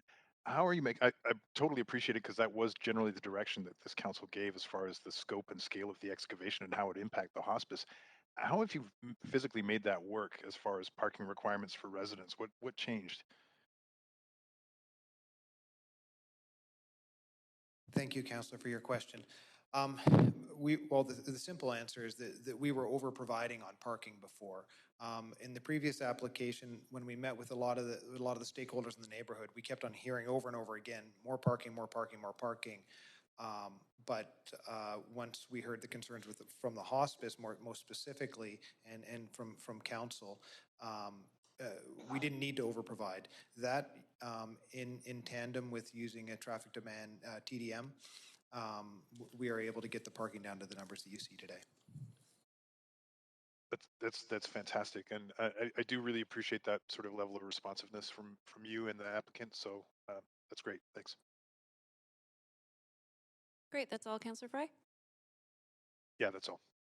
Perfect. Thanks, Councillor Diginova. Go ahead. Thanks. I tried to fit my question in before, but I'm wondering if this application were not to go through, if staff could remind us what, in fact, could be built on the site, or what other applications could come forward. Is it still for a 13,000 square foot mansion? And could you confirm, have construction costs gone up significantly in the past 2 years? And will that affect the affordability in your assessment of this pro forma from the previous application? Thank you, Councillor, for the question. So to answer your first question, the site is currently zoned RS5, and they could do whatever is permitted under the RS5 zoning, single or duplex, with a approximately 12 to 13,000 square foot home, based on the FSR permitted under RS5. To the second portion of your question, no pro forma was evaluated as part of this application. According to the city's policy, it's not required to for lower density secured market rental projects. I'm speculating a little bit, but I have heard anecdotally, yes, construction costs have gone up, but how that has affected the applicants and the developers pro forma, I don't have that information. Okay, thanks so much. And just to follow up to that, I would assume the pro forma would be assessed at, and if such a time as the applicant were to move forward in this process and apply for a DCL waiver. Is that correct? So thank you for the question again. As part of our rezoning processes, lower density secured market rental buildings typically under 5 stories within under 5 stories in an RS zone are not required to submit a pro forma for review. And that's because the finance department, real estate, they've looked at many applications across the city and just found there's this kind of threshold below which when it's the benefit or the lift is driven into securing that market rental. And so there is no additional lift. And therefore the city's CAC policy says, if you're under this height in an RS zone, we don't need to see it. We're pretty sure there is no lift. Okay, even if you're applying for a DCL waiver. The DCL waiver, the restrictions on the DCL waiver come in terms of starting rents and unit sizes. And same thing, through that financial analysis, they found that there's not likely to be a lift, and we don't require a CAC, we don't require pro forma evaluation. Sorry, I should say that you would look overall to make sure that that complied with the DCL policy, which would have to comply with certain parameters instead of a pro forma, but it would have to comply with certain parameters to meet the DCL waiver. Correct. Should the applicant apply for a DCL waiver, yes, they would be required to secure the starting rents and unit sizes. Perfect. Thank you very much. I appreciate the answers to my question. Great. Thank you, Councillor DiGenova. Not seeing anybody else in the queue, I'm going to take the opportunity to ask a question myself of the applicant. And that really is noting that as you referenced in the original application, there were 21 townhouse rental units, and now we have 24. And I just wonder if you can speak to whether that's achieved through the one building form, or if there's a differential in size of units, or if you can sort of comment on that. Thank you, Council, for your question. Certainly the geometry played a helping hand in that, and also the unit makeup. To the unit makeup. Before, when we had the front and rear block, we had to hang buildings up over the drive aisle entry on the rear block. So we lost a lot of buildable space in that respect, and we were sort of having to keep it pulled off the lane to provide adequate rear yard space for these units. By turning the geometry 90 degrees to that, not only did it give us the huge side yard setback to the hospice side that you see before you, but it was also a slightly more efficient layout with respect to, because I was able to tuck the ramp just beside the building instead of having to have the building hang up over top of the parking garage entry. Okay, and does that, you said also the composition of units, is there much change in terms of the configuration? I know the half or family units, or in the size of the units overall? I'm trying to recall the last unit makeup. We do have, I think, 50% family townhouses in this one, over 50% one bedroom garden units in this layout you see here before you. Okay, but It's no, approximately the same, though. no significant differential in size between the units? No, they're all approximately the same. There's certain ratios and geometries that I think sort of work with townhouses. So. Okay, so a net increase 3 additional rental units? Yes, it did, yeah. Okay, thank you very much. Thank you. Okay, Council, seeing no further questions from Council at this time, we will now move to hear from the public. And if there are any speakers for this item who do wish to speak to Council, please do call toll-free 1-833-353-8610, followed by participant code 88437# before the close of the speakers list. This number will be tweeted out at Van City Clerk and made available on the live stream. Any speakers in the Council chamber should come forward to the podium.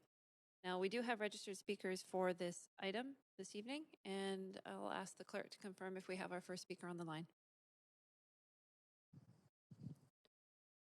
Yes, we do have the speakers on the line. I believe speaker number 1 is available.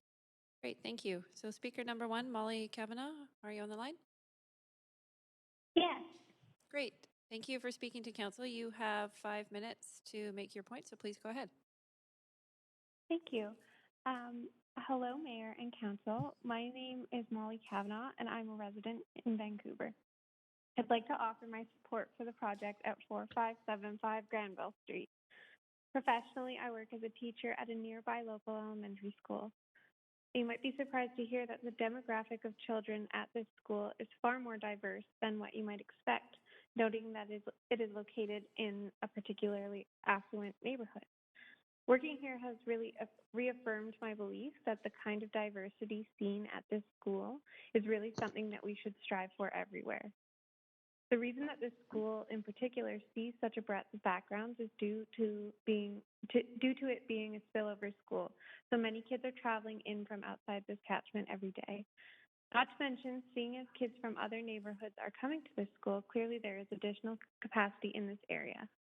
Regardless, if it weren't for this, I doubt that these kids would get to have such a rich and vibrant experience with their classmates. This proposal is exactly what this neighborhood needs, and a step in the right direction for encouraging diversity in all areas of Vancouver, not just the traditionally more affordable ones. Obviously, we are in a housing crisis. When I was getting my education degree, I remember our teachers telling us that getting a job as a teacher in Vancouver is no problem. It's finding jobs as teachers in the suburbs that proves difficult. This was directly due to unaffordability and, to be honest, lack of availability of housing here, especially on the west side. If approved, we would see 24 secured rental townhomes that can house teachers like me and families like the kids that I teach. I really encourage you to support this application and reward developers for listening to community feedback and refining their submission. Thank you. Great, thank you so much. Your points were clear. You don't have any questions from council, but we really appreciate you taking the time. Thank you so much. Thank you. Speaker number 2, Sandeep Dhaliwal. Hi, good evening, Mayor and Council. My name is Sandeep Dhaliwal, and I'm calling today in support of 4575 Granville Street. I spoke to you in 2019, and needless to say, I was disappointed at the time, but I'm excited for the potential approval today. I'm a father of young kids, and I'm motivated because I see an option for them in the future to secure rental long-term housing. I don't want them faced with the same challenges young people have to deal with today, trying to secure safe and affordable rent to pursue their dreams and live in Vancouver. It's also apparent to me since originally speaking to you guys in 2019 and council is that certain neighborhoods in our city also bear a unshare share of the rental housing stock, and neighborhoods like Shaughnessy are kind of left relatively untouched, and it's kind of a shame because there's a massive opportunity to prevent single-family homes and one taxpayer unit versus multiple units, multiple families generating multiple incomes and helping our city build even bigger, because our city has a lot more problems to sort out than figure out if we should build a mansion on a big lot or build more houses on a lot so more people can live in the city. I just think it's a great opportunity, and I really do commend the architects and the builders and everyone that's not given up and taken it through the steps to get to this point where tonight, hopefully with your approval, we can see this project move forward and create those dreams as realities for those 24 families that could potentially be living here. That's really all I have to say today, Mayor and Council. Thank you for your time, and thank you. Thank you so much for speaking to council. Thank you. Okay, speaker number 3, Leslie Bolt. Hi, thanks so much.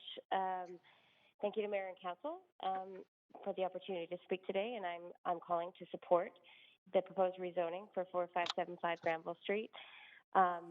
I was supportive of this project in its previous iteration, but I'm really impressed with the improvements that the proponent has made, working with the hospice next door and making adjustments to the project that I think will benefit the entire neighborhood.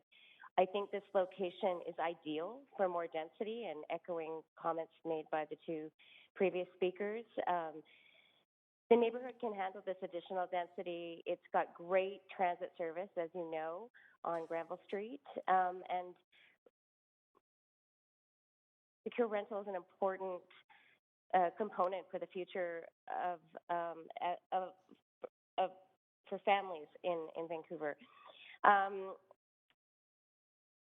Projects like this are not going to solve the housing crisis, not by a long shot, but additional rental in a neighborhood like Shaughnessy, I live about 9 blocks away from where this project will be built, are going to be such an asset for the neighborhood, and I really urge Mayor and Council to support the project today. Thank you. Great, thank you so much. You do not have any questions from council, but thank you for taking the time. Thank you. Thank you. Speaker 4, Jason Gurm. Hello, thank you. Good evening, Deputy Mayor and Council. My name is Jason Gurm, and I'm calling you tonight to share my support for the rental housing project here. A little bit about myself. I'm a young professional who recently got married and moved to Vancouver from Mission, and we are expecting our first child here very soon. I will say that I'm in support of bringing more suitable rental housing to this part of Vancouver. I think this is exactly what we need more of, and I think this is the perfect and most logical location for it. I also see myself and my family moving into a project like this. I would love to own, but given the out-of-reach housing prices, we as a family are starting to believe more and more that rental may be the way to go, at least for the medium term for my family. Also, I have a financing background and I work for a bank. I would like to state to the council that the difficulty of finding affordable housing is one thing, but the ones that are fortunate to find a home to qualify for a mortgage is another major issue, right?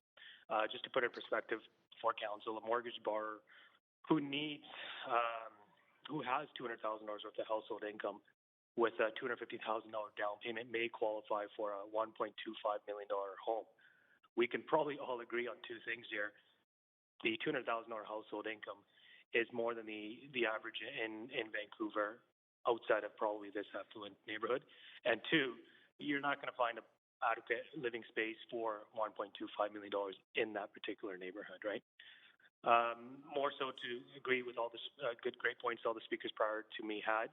I would like to just see more rental housing in all communities across Vancouver, so families like myself and others can live and work in the city. I won't take too much more time of your guys. I think you guys are going to have a late night. But thank you for the opportunity to speak, for me to speak to you tonight and in favor of this project. I hope you will vote in favor moving forward for this project at this time. Great. Thanks, guys. Great. Thank you so much, Jason. Thank you for taking the time to speak to council. Okay, speaker number 5, Sarah Cobb. It looks like we have an in-person speaker, so just give them a minute to set up.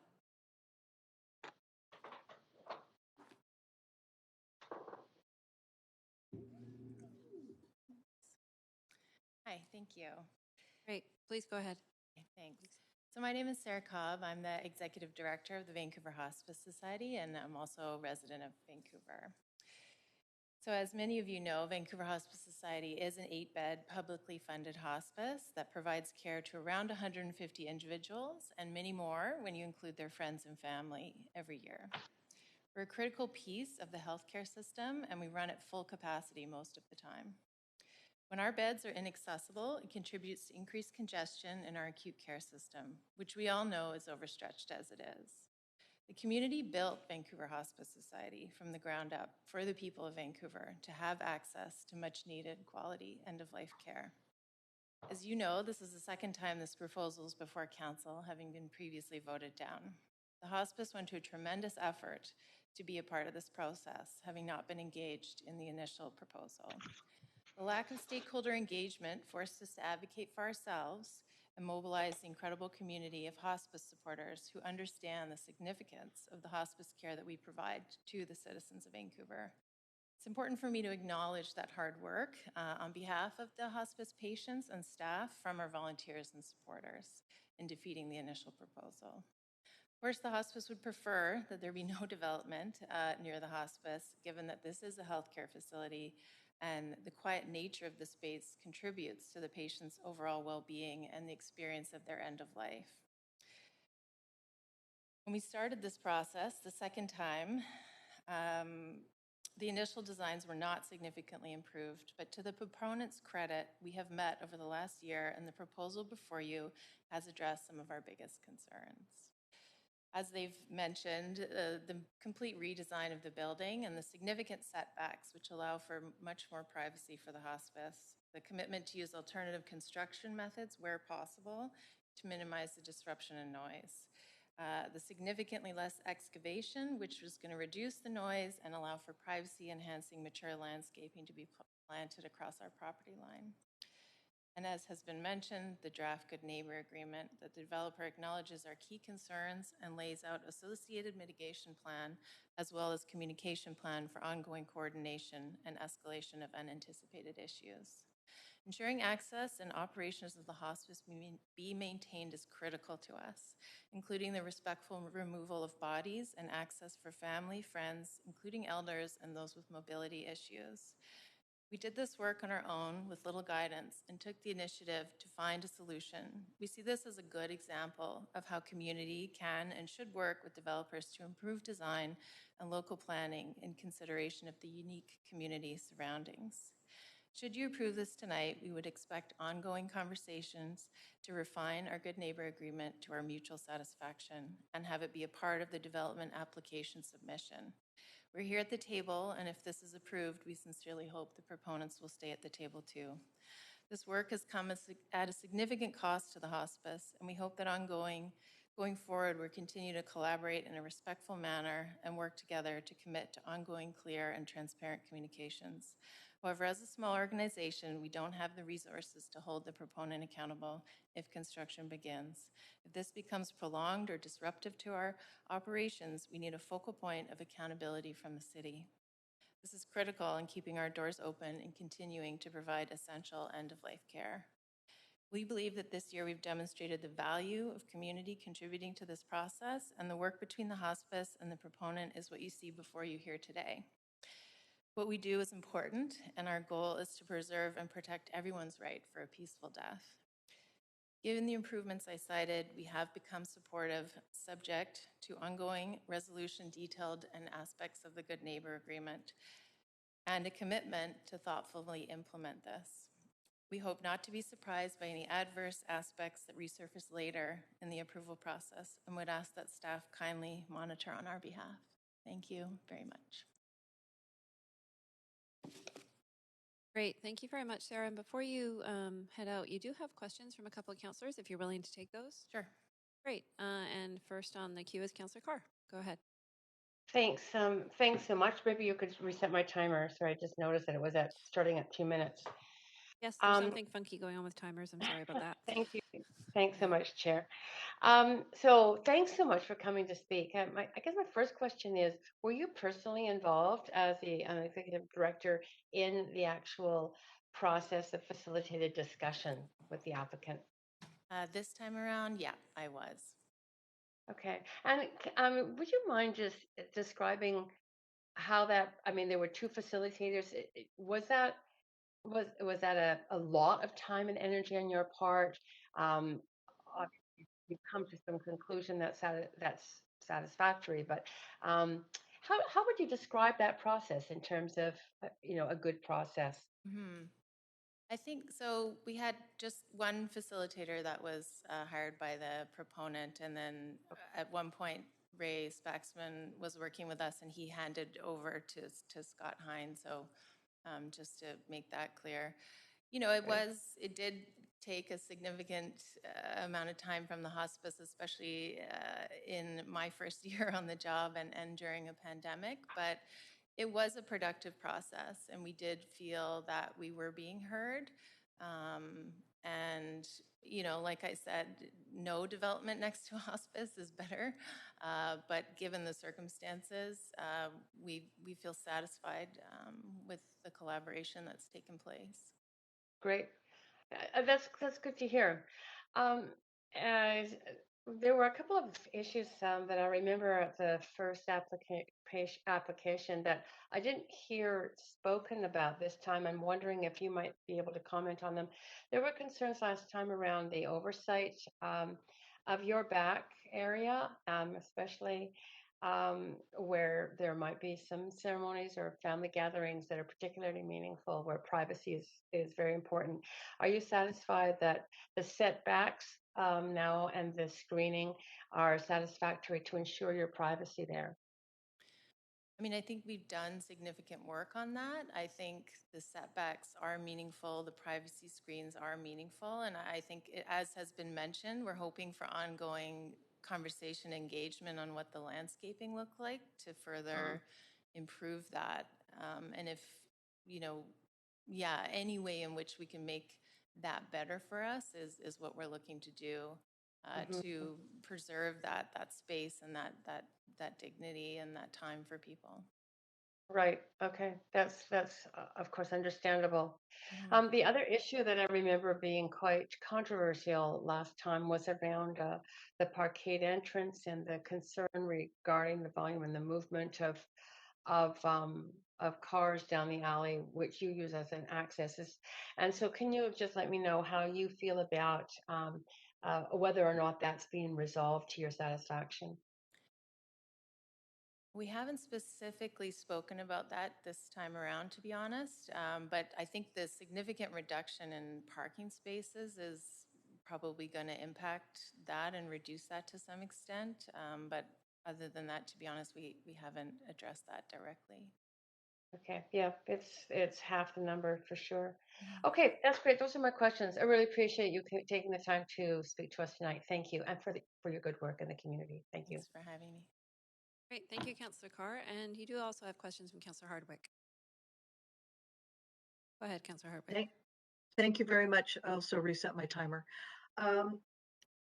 You mentioned something, I think you said a focal point for accountability in your remarks. Does that ring a bell? Yeah. I mean, I think you want me to speak more to that? Yeah, I was wondering what you were getting at with that and how that's something that we might be able to monitor.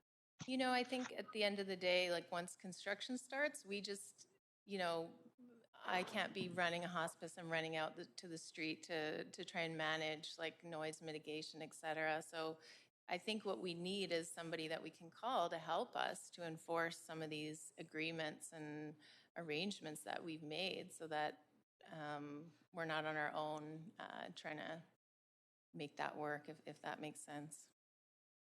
Well, that does make sense. And so in anticipation of final questions to staff, maybe staff could be thinking about that.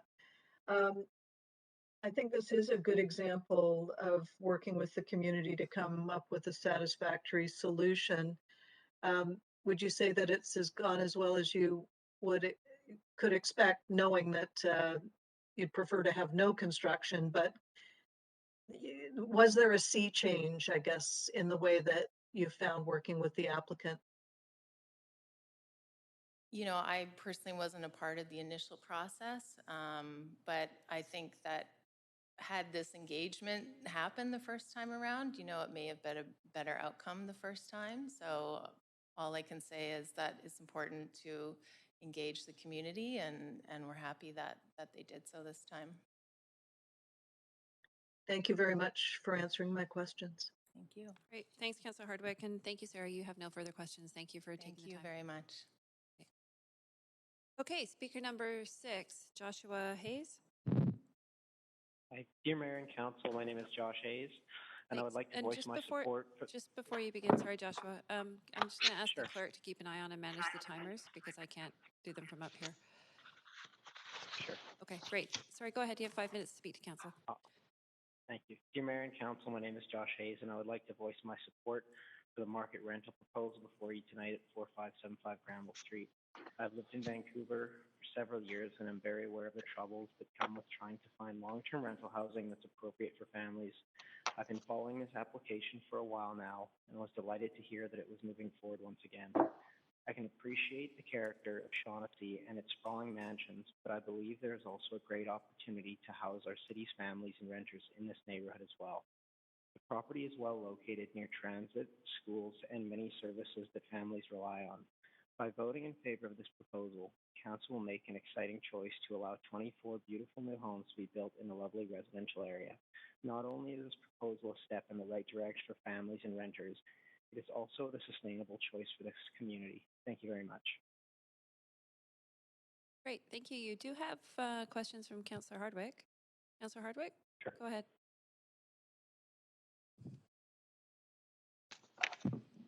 Sorry, that's a holdover from the last question. Oh, okay. So no Thank you. questions. Thank you, Councillor Hardwick. No questions for you, Joshua. Thank you for speaking to Council. Thank you. Okay, Speaker 7, Robbie Bapare. Hello, hi. Hi. Go ahead. You have 5 hi. minutes to speak to Council, and I'll ask the clerk to start your timer. Okay, perfect. If my kids run in, I want to let you know they might be walking in and out. But hello, Mayor Stewart and councillors. My name is Robbie Bopra, and I'd like to start by sharing my appreciation for the opportunity for me to speak tonight for my thoughts about the development project at 4575 Granville Street. I'm born and raised in Vancouver with my wife and kids. We're proud Vancouverites and wouldn't want to live anywhere else in Canada. That being said, I'm increasingly aware and concerned about the housing crisis in our city and what this might mean for future generations like my daughter and son. It's critically important that we get on top of the housing issues we're facing so that people have diversity and choice that will allow them to stay in Vancouver as the circumstances keep changing and ever evolving and our families keep growing. I'm 100% supportive of this multifamily rental project on Gravel Street. I think projects like this are exactly what we need more of to help provide more long-term rental options across the city. Projects like this will bring a bit more rental balance across neighborhoods and will provide 24 new homes for people like my kids, maybe their kids who want to stay here for long term. I appreciate that the applicant has made a lot of changes to ensure that the building can respectfully interact with the neighboring hospice. And this certainly speaks to the kind of consideration that neighbors that they would be for the future. And this project, if it was approved tonight, which I highly recommend, this is a great project and in a great neighborhood. And I really hope you can approve this tonight. And thank you. Great, thank you. You don't have any questions from council, so I think your remarks were very clear. Thanks for taking time. Okay, speaker number 8, Maximilian Lepeur. Hello, Deputy Mayor Kirby Young and Council. My name is Maximilian Lepeur. I'm a youth residing in Vancouver. As a youth and current student at the University of British Columbia at the Vancouver campus, I've often found myself in precarious housing states given the lack of rentals in our city. I'm urging you to vote in support of this rental project. I was quite frankly disappointed that 7 of our city councillors, Wiebe, Hardwick, Carr, Bly, Fry, Swanson, and Kirby Young, voted against this rental project in the midst of a housing crisis back in 2019, particularly when this proposed development will not displace any renters and will instead convert a single-family home into 24 secured rental units. This site has an excellent potential. I'll note that at UBC, many of my classmates and I have conversed over this project. Indeed, even our instructors have expressed concern at the 2019 decision. I mean, this site is along a direct bus route to UBC. One bus directly to UBC is within blocks of this site. I'll also note, but this site's also within blocks to bicycle routes, the 29th Avenue bicycle route, the Cypress Bikeway, and the Arbutus Greenway. All that said, I understand the council has expressed concern regarding a rental development next to hospice. That said, it's worth noting, as Melissa De Genova has, that the landowner can develop, up to a 12,000 square foot mansion without rezoning and engaging in public hearing. Such a development, which is possible, would not ameliorate the housing precariousness so many of us endure in our city. Many of my classmates and I have questioned council's decisions. Perhaps there's an implicit goal to prevent any rental in this neighborhood. And I'll also note concern about previous speakers from the hospice arguing that any development will be a disturbance. Quite frankly, many of us see this as a faint attempt at blocking a development, given that the previous hospice director, Stephen Roberts, has proposed purchasing this site to develop senior residents. If they're against any development, such a thing would not be proposed. By approving rental projects in this area, renters will be able to contribute to and foster a diverse social community. Whilst I may not be able to immediately move into this development, those who can may free up older housing stock that can be occupied by youth like me. Moreover, youth who have elderly parents living in the neighborhood will have an opportunity to move out whilst remaining close to their parents. Finally, I really appreciate the architectural designs of this project. Stuart Howard Architects has done an excellent job, and I really liked how they've ameliorated the 2019 drawings to accommodate the hospice's desire. For the sake of brevity and knowing how long these meetings will go for, I'll rest my comments here. I urge you to vote in favor of this development. Great, thank you so much. You do not have any questions from council, but thank you for showing up to speak tonight. Okay, speaker number 9, and I would welcome being corrected, I should say, on the pronunciation. Is it Ken Guramel? Yeah, that's fine. Okay. Okay, go ahead. You have 5 minutes to speak to council. All right, thank you. Hello, Mayor and Council. My name is John Guramel, but you can call me John. I am a youth residing in Vancouver. As a graduate and a young worker, I have found myself in search for a housing state, given the lack of rentals in our city. I am in support of this rental project. I'm very happy to hear that this will convert a single-family home into secured rental units for a handful of future young families and workers and students. I have worked extensively in construction as a carpenter and worked all over the city. However, I have yet to see a rental development proceed in this neighborhood. With the approval of this project, we can ensure that this neighborhood includes a diverse class of people and ensures a stable and resilient community is fostered. I understand that the city and council have rejected this application in 2019. This is of great concern to me, not least because we are in the midst of a housing crisis, as the previous speaker has said. This development respects the charter of neighborhood while providing rental community. Further collaboration with the neighborhood has sought since the initial refusal of 2019. And the overall design was ameliorated. Neighbors' agreement with the hospice has been achieved as well. Once again, I approve of this project and thank you for your time, Council and Mayor and callers. Great, thank you so much. Okay, speaker number 10, Arsalan Shagan. Yeah. Hi, good evening. You have 5 minutes to speak to council. Cool. Thank you, Council, for letting me speak before you today. I'm calling in today to voice my strong support for this project. I'm a young adult in Vancouver, currently attending university, and one of the biggest challenges that I've faced is finding rentals.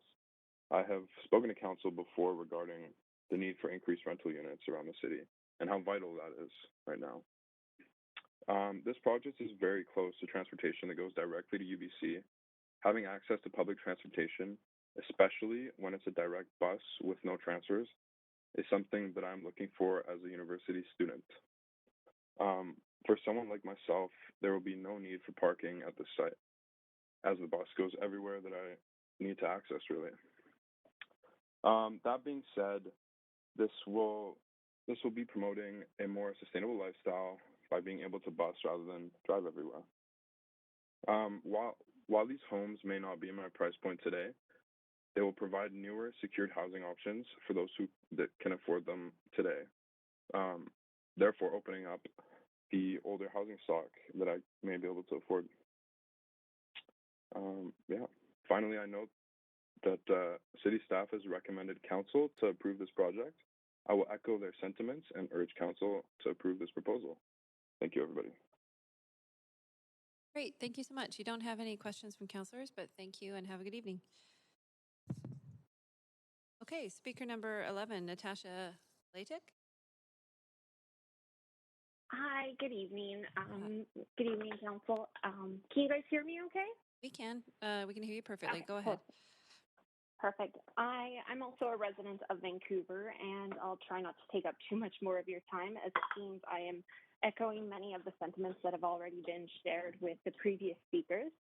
I'm a millennial with a young family, and we too have experienced the difficulties in securing housing in Vancouver. It is very much a desirable place to live, and having grown up here, it's frustrating to see that many of my peers have had to move because of the lack of housing, which is why this development and the previous rejection of it came to my attention.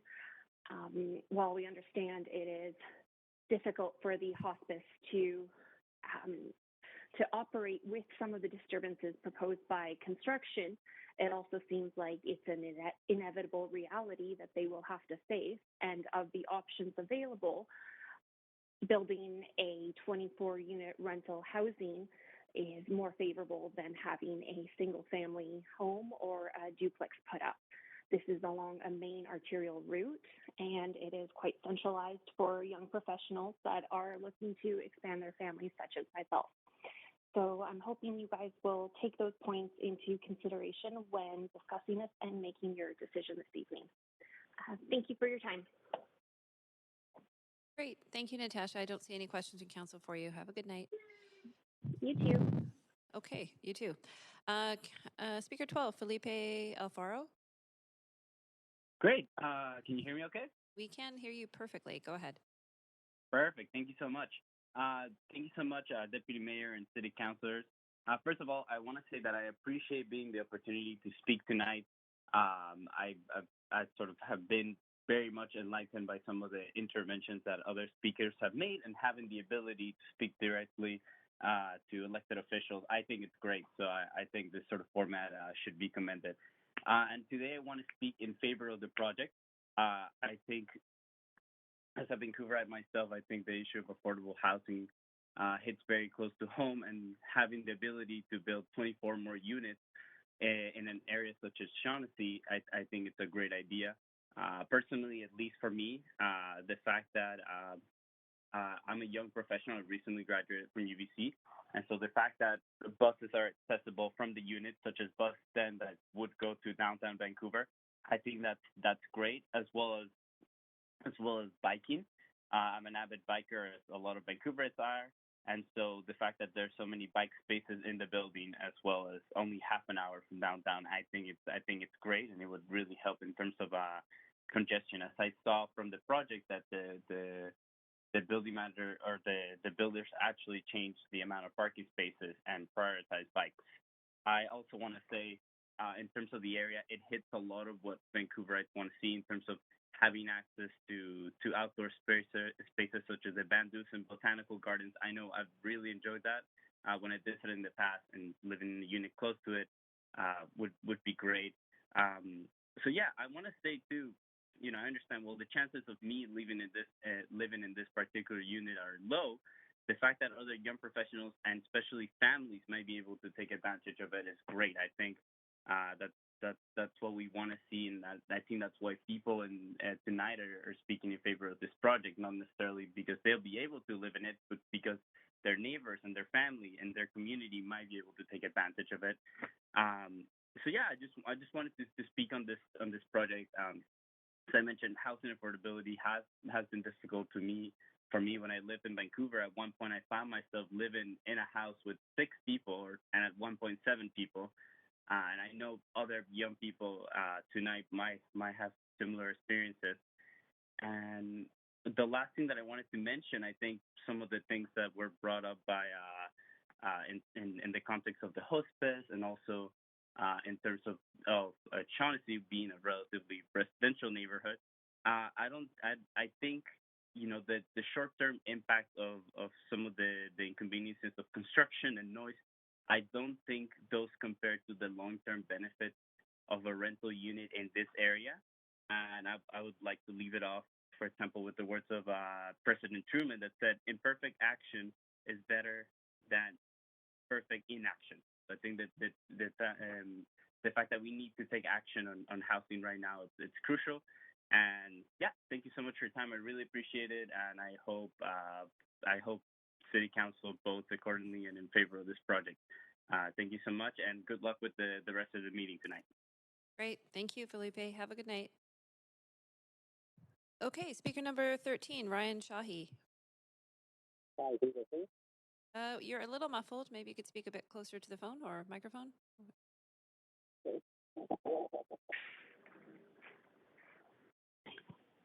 Could you hear now?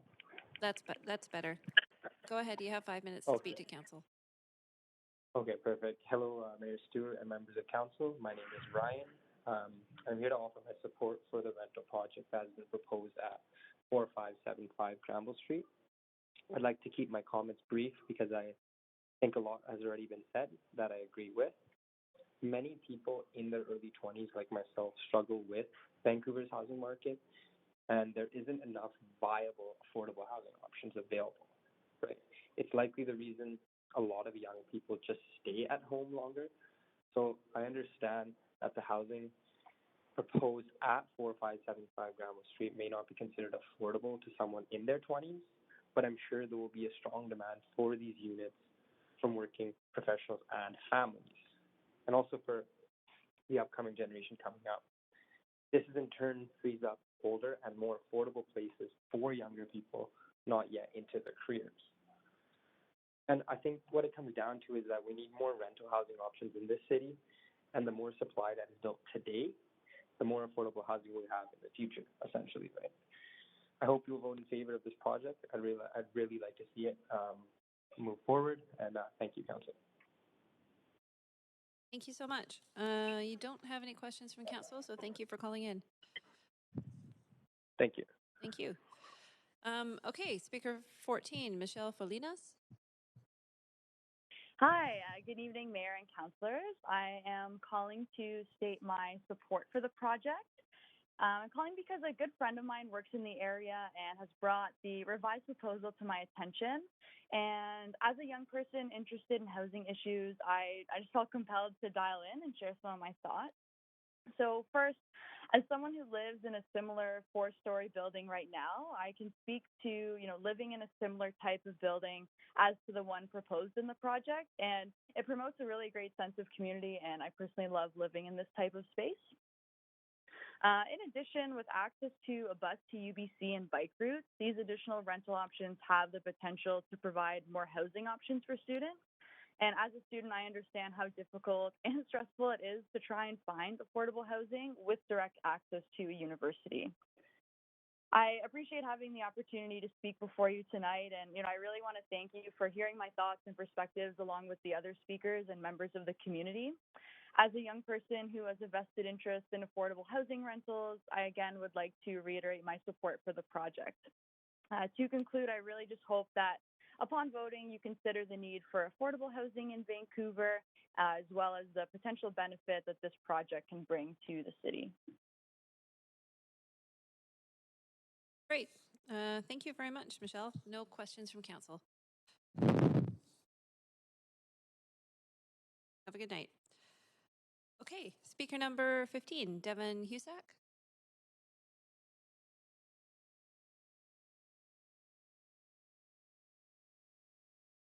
Speaker 15, Devin Husak.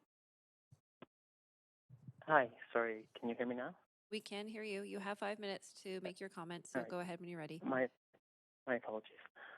Good evening, Chair Kirby Young and members of City Council. My name is Devin Hussick, and even though it only makes things easier for me physically, I'm happy I can speak to you tonight from my home rather than City Hall. It's actually surprising how hard it is to talk about this application, because when I do, I can't help but think of how my mother slowly suffered, gasping for air as she lay dying from cancer in our home. You hear from many people, so I don't expect you to remember that I told you about that when I spoke to support the previous rental homes proposed here in 2019. Your decision to reject them isn't why I find it hard to speak tonight. Rather, it's because of the abuse I endured afterwards. You see, when I left City Hall that night, there were a group of people waiting for me outside, and though they were never physically violent, they were cruel. When they asked how dare I support those homes, I tried to ignore them, and I wished them a good night. After all, it's hard to pour your heart out, but it's worse to hear a group of adults claim you sold your dead mother. I don't know all the reasons our civil discourse has become so toxic, but I do know it doesn't help to question the motives of people who sacrifice their time and well-being to engage in the civil process. Personally, I find questions of whether people live in Vancouver or what they do for a living to be horrible. Where does it end? Can't we disagree without impeding each other's motives? I can admit I still don't agree with your decision, but I respect it, and all of you. I won't lie, this revised concept clearly does several things better. After all, there's a reason the Vancouver Hospice Society is now willing to consider supporting these homes, and anyone can see that significant efforts have been made to accommodate them. Granted, I can identify all of them, and I'm not really sure why flipping this building around makes any major difference, but apparently it does. Still, I can't help but wonder if those things could have been done without delaying these homes by 2 years. Even with the pandemic, it's hard to understand how much time that really is. How many hours teachers from the 3 nearby schools have spent driving home rather than enjoying moments with their own family. Nor can I imagine what it must be like to endure the trauma of working in a hospital and then have to spend hours driving home in highway traffic. There's no way to hit an undo button and get that time back. Our actions have consequences, and yours have. Following your guidance, any hope of creating attainable homes in Shaughnessy has been stripped away from the secured rental policy, which you haven't even yet approved. This community could have been enriched not by Hollywood film crews, by new retail stores, rental housing too, places for people to eat, and the laughter of children. Would that have really harmed the character of the neighborhood? In the darkest days of the last century, Shaughnessy became a place where multiple families could share one roof, and that is the character we've let die over these decades since. I ask you to join me let's restore that heritage by approving these 24 homes. Because 2 years is too long to wait. 2 years ago, I still at least had a father. In another 2 years, how many people won't either? The time we have together is short and precious. Let's Let families spend it together rather than on a train, a bus, or driving past multi-million-dollar hedged hidden mansions on Granville Street. Thank you for your time. Thank you for your time. You don't have any questions from council, but thank you for calling in. Okay, thank you. Speaker 16, Rebecca Hartley. Hi, can you hear me?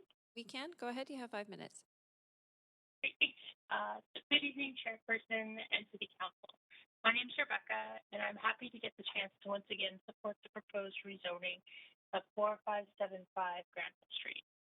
While it's great to see that 24 renters will, with your permission, get a chance to contribute to this community and call it home, I'm disappointed by the consequences of your previous decision to reject it. Yes, nurses, doctors, teachers, and other professionals that our city and this neighborhood desperately need will have the chance to live here, but they will now have less space to do so. I imagine that's due to the costs involved with having to redo this entire process, especially since both the neighboring hospice and this developer were operating in good faith. Had you imposed specific conditions, maybe we wouldn't have had to wait for 2 years. Despite this delay, I appreciate this project still aligns well with our city's climate goals, as there is excellent transit in the area, like the 10 that could take you downtown in minutes, or the Arbutus Greenway a few blocks away for those that want to bike. To facilitate this, a number of bike parking spots are being included too. While only 17 vehicle parking stalls will be offered for these homes, I think we can all agree there won't be any lack of street parking. Your recent decision to reject street parking permits clearly highlights this community is rich with availability, given the presence of long driveways and private garages. Considering this, I find it puzzling the city is requiring a dedication along the property's east side for a future widening of Granville Street. If creating a safer road for residents is actually the goal, do we really need 4 lanes of vehicle traffic in either direction? If anything, dedicating one of the existing 6 lanes for bikes or buses would make more sense than giving even more green space to pavement. In contrast, this design ensures there will be ample amounts of greenery on the property, rather than just a large hedge isolating and cutting the community apart. It provides spaces for residents to gather, children to play, green roofs for the birds, and a large respectful buffer to the sensitive needs next door.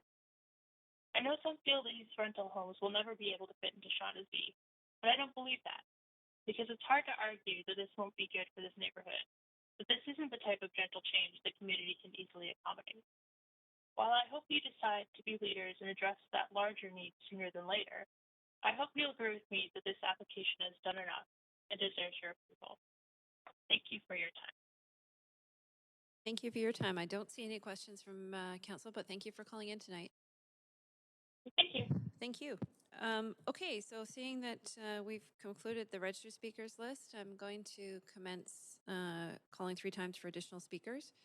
If there are any additional speakers to the item who wish to speak to council at this point, please call toll-free 1-833-353-8610, followed by participant code 88437# before the close of the speakers list. The phone number will be tweeted out at Van City Clerk, and it's also available on the live stream. Any speakers that are in the council chambers, please come forward to the podium.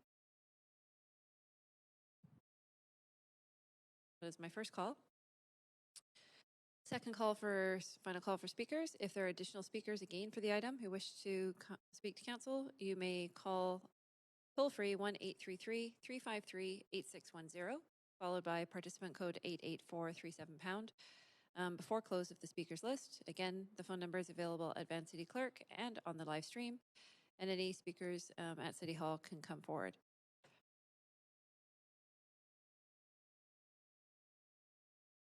Okay, third and final call for additional speakers to call 1-833-353-8610, followed by participant code 88437#. Before close of the speakers list, the number again available at Van City Clerk and on the live stream, and I'm not seeing any speakers in the podium. Clerk, can I ask you to confirm if you have had any additional speakers call in? There are no speakers currently. Okay. Great, thank you. I'm going to suggest that we take a 5-minute recess at this point, just to see if any other calls have do come in and make sure we give everybody an opportunity. So we will reconvene at 8:38 p.m. Thanks, everybody.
Okay, everybody. Welcome back. Clerk, just confirming there are no additional speakers that have phoned in. I'm just double checking, Chair, if you could give me a moment. Okay, I am hearing there are no speakers on the line, and I'm also hearing we have no in-person speakers. So Okay. that's the end of the speakers.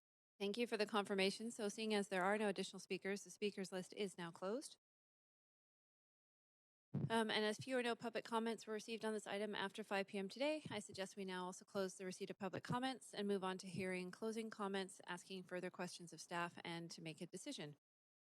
So at this time, does the applicant have any closing comments?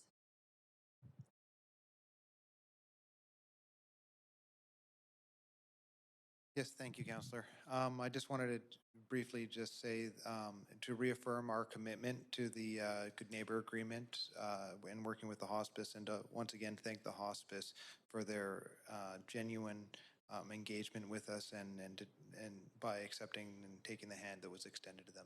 It's been quite encouraging the second time round. Great. Thank you very much. And do staff have any closing comments at this time? Thank you, Deputy Mayor. No further comments. Okay, thank you. And now I see we have a number of councillors, I'm assuming they have questions to staff. So I'm going to advance Councillor Fry. Go ahead. Yeah, and I was hoping to be able to move this as well as someone who had voted against the first iteration. I'm really looking forward to supporting this. But I did have some questions of staff as well. I'm just curious, we did hear from the hospice around concerns that they had with the inability to maybe go out and deal with some of the management of noise issues or what have you, as they were also tending to the business of running the hospice. I'm wondering if the staff contemplated any kind of specific resolution to these kind of concerns, and if there was something that we might specifically avail the hospice staff to mitigate any of those kind of concerns, hoping that there aren't any, of course, and it sounds like they're working really well together, but staff contemplated anything like that? Thank you, Councillor Farr, for the question. The formal channels for any members of the public is through our 311 line, or they can also reach out to the file manager or staff person at that time, should they have concerns. Staff have been consulting with the hospice throughout the previous application and are well aware of the hospice's concerns. So we anticipate that that dialogue will continue as well through the development permit stage. Thank you. Great, thanks. And I really appreciate the attention staff have given this, and the applicant, of course. It's great. Thank you. Thank you, Councillor Fry. Councillor DiGenova, you have the floor. Thanks. And I too was actually hoping to move the motion as someone who voted in favor of this, but I suppose we'll see when we get there to that queue. I did want to ask staff a few questions about what the timeline would look like if this moves forward and this application receives the majority of council's support tonight. When would we see occupancy potentially for these units delivered, considering the 24 family homes that are being proposed here?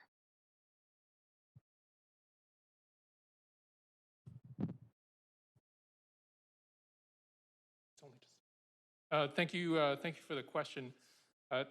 If approved this evening, typically the permitting process takes approximately another year to year and a half, and then there's construction. I'm not exactly certain of a construction schedule yet, so we haven't been given that information. It's very early. Approximately, I hear that it's approximately 12 months from construction, so possibly to occupancy anywhere between 2 years, two to 2.5 years. 2 to 2.5 years. And would there be any extra time or delays in that process, or would staff work with the applicant if this were approved to understand that they have through the Good Neighbor Agreement with the hospice said that they would try and adjust their methods of construction where possible to try and also adjust our timelines if we could to expedite that, considering the good neighbor agreement and what the applicant's trying to achieve here? Thank you, Councillor. Could you clarify your question? Are you I suppose asking it's if? more on the permitting side. If this application's approved, there's certain concessions that the applicant would be making for the hospice, which I understand aren't in the current zoning. It's currently not outlined in the schedule. And those were some of the questions that I had earlier. So this doesn't apply to other developments in a specific zoning or district schedule, but it's specific to some of the concerns that came before. So because there was a good neighbor agreement, because that could, I'm assuming from some of the questions that I asked, could possibly, and what I understood was could possibly interrupt or adjust the timeline. I'm wondering if the city also would be able to adjust certain measures to expedite permits if, for instance, there were certain pieces that were taking a little bit longer because the applicant was respecting the good neighbor agreement and their construction agreements with the hospice. Hello, Council. It's Yarla McNeil, Assistant Director of Planning for Rezoning. We don't have an expediting process for anything other than 100% social housing projects, where we have dedicated teams and Council has resourced that program over several years. We will obviously work in good faith with the applicant through the next phases of the process, which is a development permit, a building permit, and an occupancy permit, and continue to work with the owner throughout that process to make sure that things go smoothly. So we can commit to that part, but we can't expedite because we don't have that system for things that are not 100% social housing. Thanks very much. I appreciate that and understand this is a unique situation, but the short program right now only applies to social housing. Thanks very much. Thanks, Councillor. That's all right now. Thank you. And I'm not at 6 minutes. I just wanted to note that my timer continued I was on. actually just going to note that I actually was running the other timer because just to let councillors know we're having a glitch. So, Councillor, did you know it was actually under 4 minutes? We're having a glitch for the council timers, but we are tracking. Thanks, Councillor. Councillor Hardwick, you have the floor. Questions to staff? Yeah, really quickly. Councillor Fry touched on it, and this came from the hospice discussion about a focal point for accountability. And so I just want to ask that question one more time, just to really emphasize this. Who will be the focal point for accountability from the city? Thank you, Councillor Hardwick, for the question. So as previously mentioned, the first touch point for anyone in the public, including the hospice, would be through our 311 line. Should there be something untoward or something unusual happening, the city has tools and bylaws to mitigate construction impacts in advance of construction. Should also know that the city also approves street use permits and closures to ensure thoughtful construction access. So the city has been in discussion, staff have been in discussion with the hospice, and we are well aware of their concerns, and we are investigating options and continue to look at different options for maintaining construction access. There is going to be a staff file manager throughout the rest of the development permit process. But like I said, the first point of contact is 311. Thank you. That was very clear. And my second question again has been asked of the proponent, but I'm going to ask you the same question, and that is regarding the Good Neighbor Agreement timeline. What does the city see as the timeline for the Good Neighbor Agreement? Again, we've heard it from the proponent, we've heard it from the hospice. What does the city say? Thank you for that question, Councillor. The Good Neighbor Agreement is the agreement between both parties, and they are free to conclude that agreement at their discretion at their timing. So we don't have any, we just monitor it generally as part of our oversight process. The city is not party to the agreement. It's between the hospice and, it would be between the hospice and the developer. And for that reason, we're not involved necessarily in saying when it should be done. It's up to both parties to conclude that. I understand that it's between the two parties. I'm just interested in ensuring that we keep an eye on things. But thank you very much. Appreciate the answers. Thank you. Thank you, Councillor Hardwick. Councillor Carr, and just ask the clerk to reset your timer. Thank you so much. Yeah, my first question was about the good neighbor agreement. Well, actually, both are, but you just answered that you don't monitor. But surely, if there was a breakdown in the good neighbor agreement, would there be an avenue for the Hospice Society to actually contact the city? Thank you, Councillor, for the question. As I mentioned before, certainly as the hospice continues as the developer continues to move through the development permit process, there will be a file manager on that file. That is a staff person contact, and certainly that is one means to get to talk about what's going on and to share their concerns as well. Okay.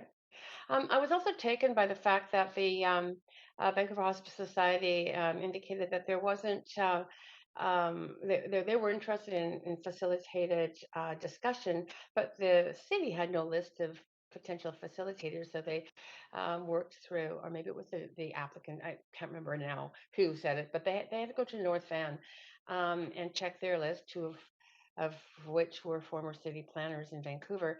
Have we contemplated having a list of individuals who could possibly facilitate discussions in a situation such as we've had around the application next door to the Hospice Society site? We don't have we don't have a list, and one of the things that the city is careful about is not to be selective of, or to recommend or to give anyone any sort of competitive commercial advantage. For this reason, we don't formally keep a list. We encourage the applicant to go out and find one, and they did.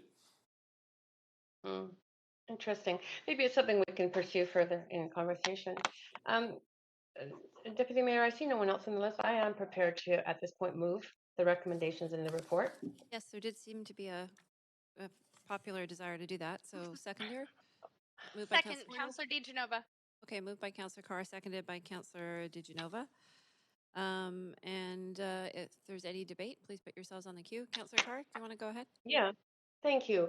Yeah, it was I did spend time several times visiting the Vancouver Hospice Society, hearing the concerns. It was a very long debate on this issue at the first application.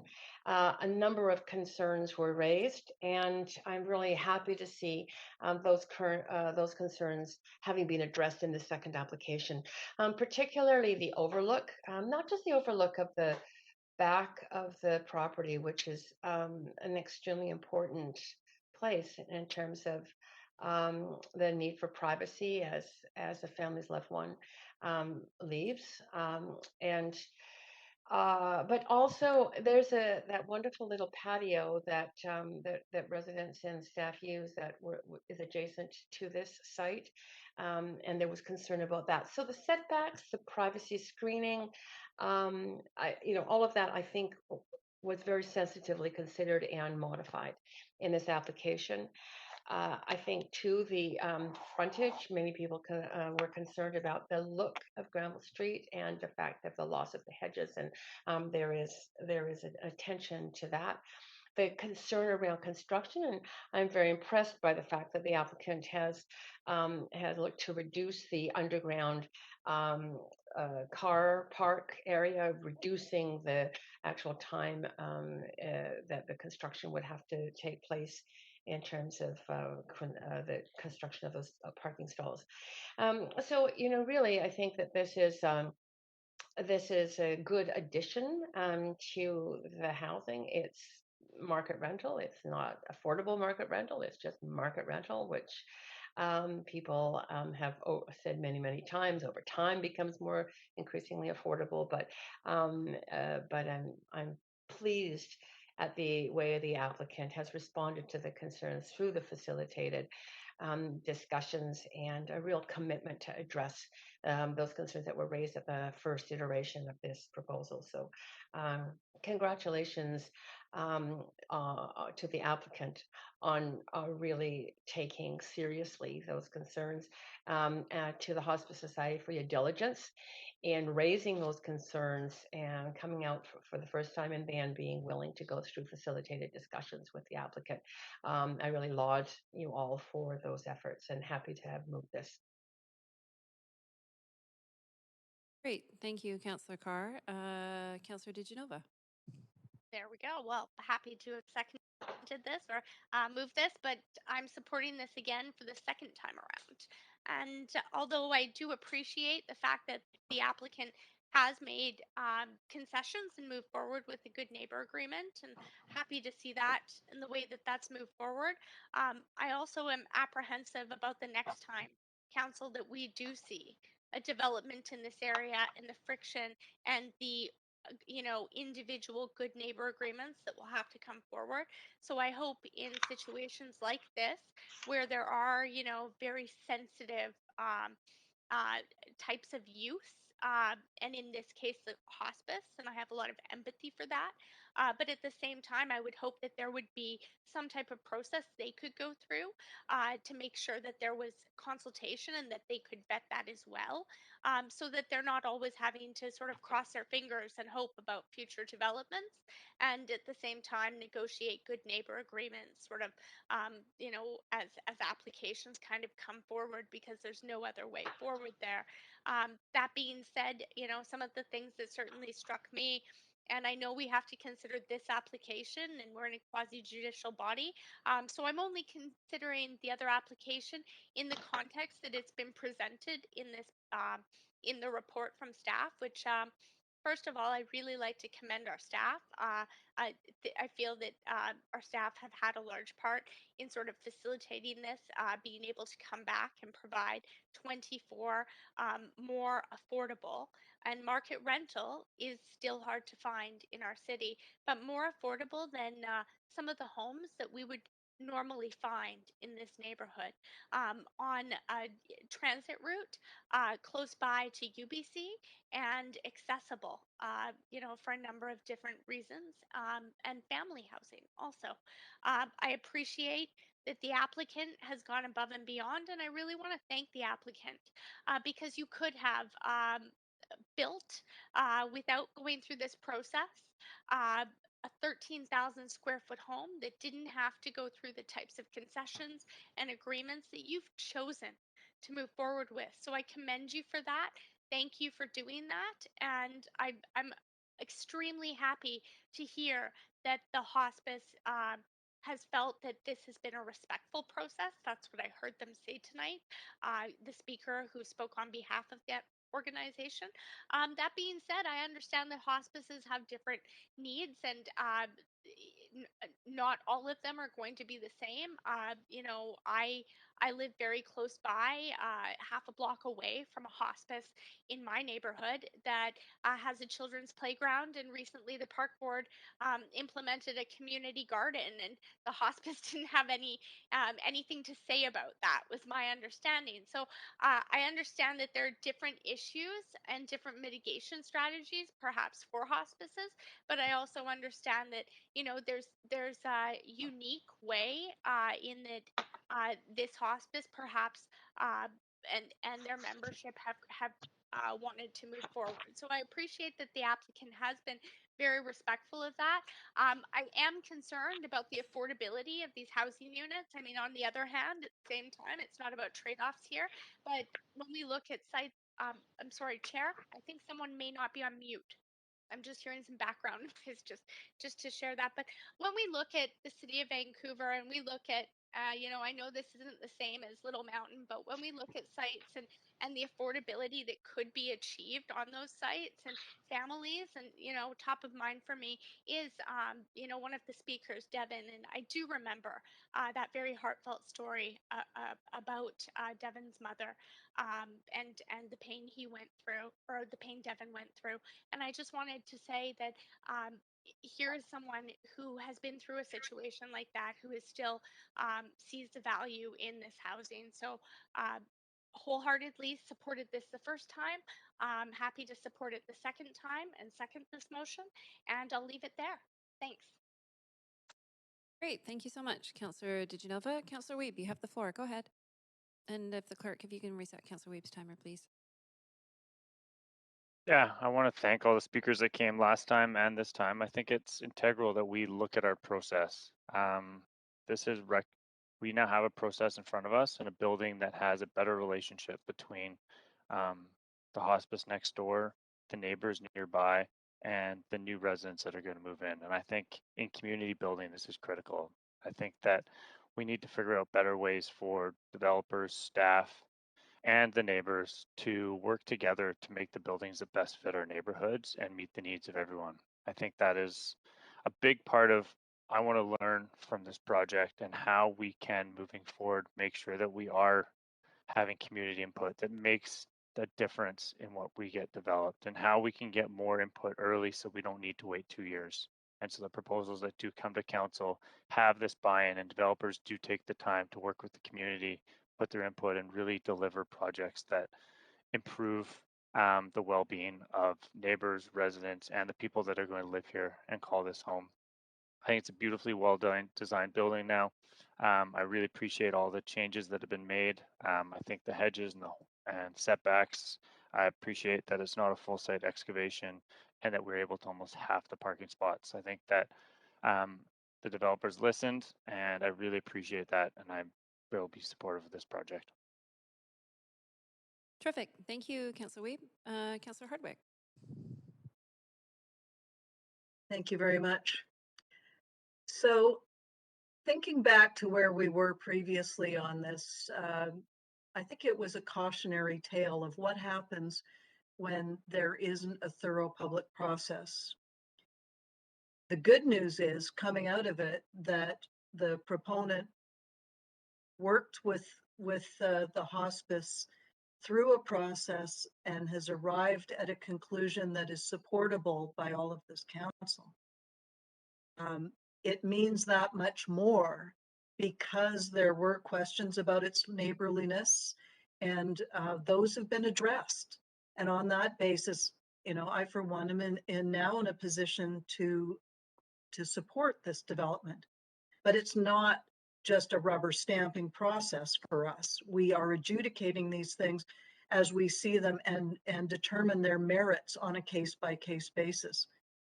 This now meets the sniff test, as it were, and I suspect this will be approved unanimously. So on the merits of the neighborhood agreement that's been entered into and the changes that have been made, this is a worthy project. I still frustrated though, what I would say to the proponent is that for the speakers that called in support, when you hear the same script over and over again, it is problematic. But I think what is really persuasive here is the fact that you've gone the extra mile working with the hospice and other professionals to arrive at a solution that's making everybody satisfied enough to move forward. So thanks for doing the extra work and going the extra mile. You did the right thing, but we don't need to stack meetings to get the response, which I think is going to be positive. Thank you. Sorry. Thanks, Councillor Hardwick. Councillor Boyle, you have the floor. Thanks, and I'll be really brief. I just wanted to say I supported this project in its first iteration, and I am quite happy to support it now. I think, as council and the public has heard me say many times, I think it's really important that we build more secure rental housing in every neighborhood, and this neighborhood in particular has been off limits to most Vancouverites at most income levels for a very long time, and in a city as diverse as ours, I don't think we should have neighborhoods where renters aren't able to find a home. So I'm glad to see this project move forward. I hope we continue to see secure rental built in all of our neighborhoods, and this is a good example. Thanks. Excellent. Thanks, Councillor Boyle. Councillor Fry, you're up. Well, thanks, Chair. Yeah, I won't take up too much time. Just to say that, reflecting on this process, it was at the time of the first vote, I recall there was a lot of criticism, people suggesting, congratulations, you've just forced nothing but mansions in this spot. And of course, that's not the case today. And I do really want to credit Pablas, the developers, for sticking it through and going back with their architects and our staff for recognizing that we were, rejecting some pretty flawed policy direction from the previous administration that suggested that this actually did need to be oversubscribed with parking and a lot-to-lot width excavation that would have negatively impacted one of a handful of hospices in our city, and that it just really wasn't a great fit for that existing use, recognizing that there really, and I know that there was a number of new speakers who maybe didn't have a full kind of comprehension of what had gone down in that particular um, public hearing 2 years ago, but we heard a lot of folks with very legitimate concerns around the function of this hospice and how it was gonna survive a significant excavation for parking cars. And so it's ironic that we're now revisiting this with less of an overbuilt parking component to this development, given the way the vote went last week, as far as street parking and parking permits and a modest fee to consider the real cost of parking private vehicles in public space. So that irony aside, I think this is a far better project. I really appreciate how developer and the architects are working with the hospice to ensure that they're doing this in a respectful manner that respects the dignity of people's final days. And I really feel about how this has landed, and I'm really to the applicant for recognizing that critical need with the hospice, for seeing it through despite the sort of negative setback, to the architects for talking to the developers and saying, look, I see a way forward, because there was a way forward. And it was unfortunate we had to reject it outright. That was the advice we got from the director of planning at the time, that we needed a whole new public hearing. As I recall, we were willing to amend it on the fly and say, hey, just get rid of half the parking and we're good. But it wasn't to be. So here we are 2 years later with a much better project, with a much better relationship between neighbors, and a fantastic opportunity for rental housing that will mirror the one that we approved last year across the street. And I think it's great. And it's more appropriately transit-oriented development, because we don't need that amount of parking on a transit corridor, as some of the speakers have pointed out. So it's great. Really happy to support this. And thanks. Thank you, Councillor Fry. And I will take the opportunity to provide a couple of closing comments myself. And it was noted, I think, by a couple of speakers with respect to the last vote and how that laid out. And I stand by that vote, and I stand by my vote, and I'm going to support this project tonight. And I didn't support it last time. And I'm going to make a couple of comments as to why. And that is that I think that some things are immeasurable, and the quality of life for somebody who is at that point, I think, cannot be literally quantified. And it was interesting to learn how few hospice resources we actually have in the city of Vancouver. I think last time we learned it was about 3. This has 8 beds. And we did hear overwhelmingly from the public, not sort of different perspectives in terms of one side and another, and a balance, but a very significant, as Councillor Fry mentioned, amount of people that came out with very specific stories about what it meant for their loved ones, end of life and quality of care. And with respect to the construction there, I know it's been an arduous process. I heard the applicant say that, and I recognize that in terms of the work that has been done. But I don't think that we can proceed at all costs when we have something that has such a huge community impact. And I think that it is, I'd also agree that it is a better project now. It was noted that we've got the parking reduction by approximately 50%. So we see a reduction in GHGs there. To the comments earlier about affordability, yes, time costs money, but that also means that there is cost savings with respect to the parking, which as well as the environmental benefit.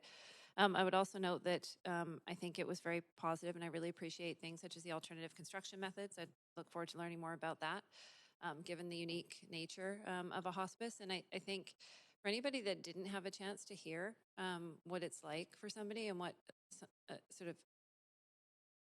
what a service like this has meant, I would encourage them to really think about that or to go back and review the tapes. And I had a relative that was in a hospice actually just a couple months ago, and went to a spot, and you really cannot understate the importance of sort of that quality of experience. But I think that there's been a great effort, a significant effort on both sides to pull this together. I'm really excited to see additional rental housing and in this neighborhood. And we've also got a net additional 3 units than was there previously. So now at 24 instead of 21, which I think is another positive as well. So I know that people are probably feeling a bit tired after this one, but I think that the effort's noted and really appreciated. And I'm very happy to support the project tonight. Okay, so without seeing any other comments from council, I'm going to ask the clerk to take us to a vote.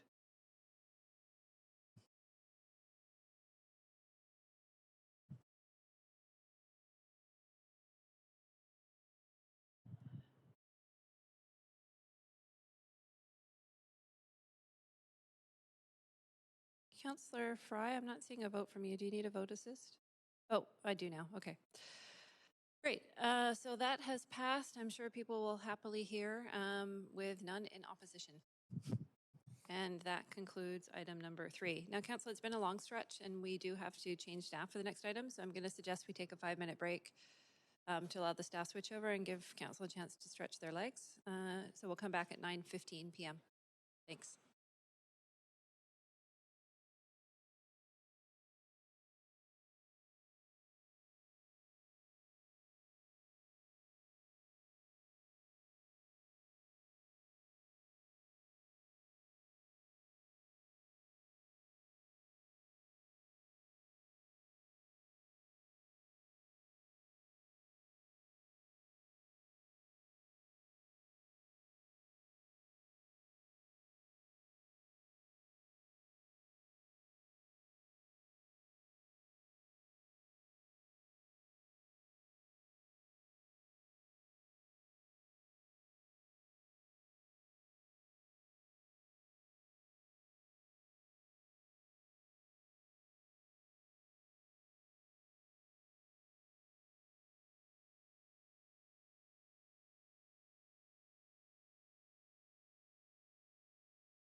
All right, everybody, we are back for our final item this evening. Item 4, piloting regulatory changes to support commercial renovations and small business. And before we begin, do we have any members of council that wish to declare a conflict of interest on item number 4? Okay, seeing none, we'll ask the clerk to read the application and summary of correspondence received, please. This is an application by the city manager to amend section 4.8 of the zoning and development bylaw to exempt low risk, low impact changes of use in commercial zone from the requirement to submit a development permit for a pilot period of 24 months. The exemption would apply to businesses changing within the following use categories: general office, retail store, healthcare office, barbershop or beauty salon, and beauty and wellness center. Related building bylaw, parking bylaw, and amendments are being considered. If approved, this amendment would reduce the complexity of the permits and allow new businesses to occupy suites in a shorter period of time. No correspondence has been received on this application since referral to public hearing. Great, thank you very much. If there are any speakers for this item who wish to speak to council, please call toll-free 1-833-353-8610, followed by participant code 88437# before the close of the speakers list. The phone number will be tweeted out at Van City Clerk and made available on the live stream, and there will be an opportunity for those on the phone or in person to speak at the end of the registered speakers list. So we now have Andrea Law, General Manager, Development, Business and Building and Licensing, here to present the application. Unless council would like to waive, but we do have one speaker registered to this, so. Unless Move to waive? Is there any, thank you, Councillor DiGenova. Are there any councillors that would like to see the presentation? I would like to see it, as this is an important presentation. Okay, thanks, Councillor Weeb. Staff, please go ahead. I'll withdraw my motion. It doesn't require a motion, Councillor DiGenova. We just have a practice. If anyone wants to see it, we go I'm ahead. aware, but I did make a motion, so I'll withdraw. Thank you. The Mayor and Council, thank you for the opportunity to be here this evening to speak to you on this issue. So we are, just give me one moment and I will share.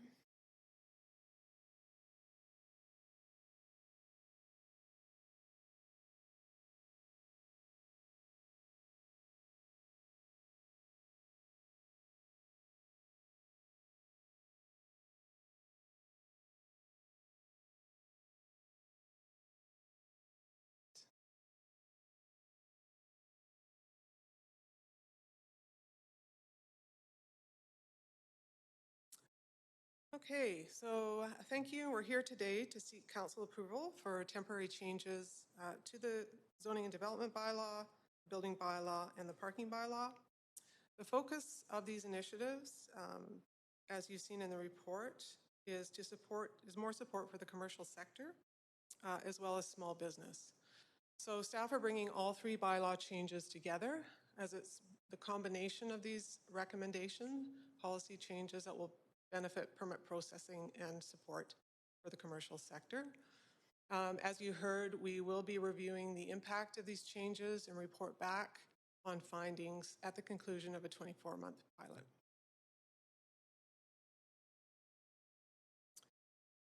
So a little bit more on the policy changes for consideration today. The first opportunity is looking at aligning project definitions in the Vancouver Building Bylaw with the scope of work being undertaken, thereby reducing upgrade requirements and project complexity. So the two strategies we're focusing on are around subdividing suites into 2 or more suites, treating that as a minor renovation as opposed to a major renovation, which is how they're processed today. We're also looking at relaxing the small suite definition to allow more occupants in a tenant space. So right now it's 60 individuals. We're looking to increase that to 100. So when we look at this strategy, the focus here is really looking at emerging models of office uses. Some coming out of COVID, some we've just heard over the years has been a major pain point. Something as simple as doing a tenant improvement can trigger a major upgrade to the building. So this initiative is really looking at processing these permits more expeditiously for this scope of work. The second opportunity is around reducing permitting and licensing times, application complexity, as well as startup costs for new businesses changing between specific uses. So the first strategy is around exempting a development permit. Quite often, a change of use between these occupancies can trigger a development permit. Second strategy is looking at waiving change of occupancy upgrades.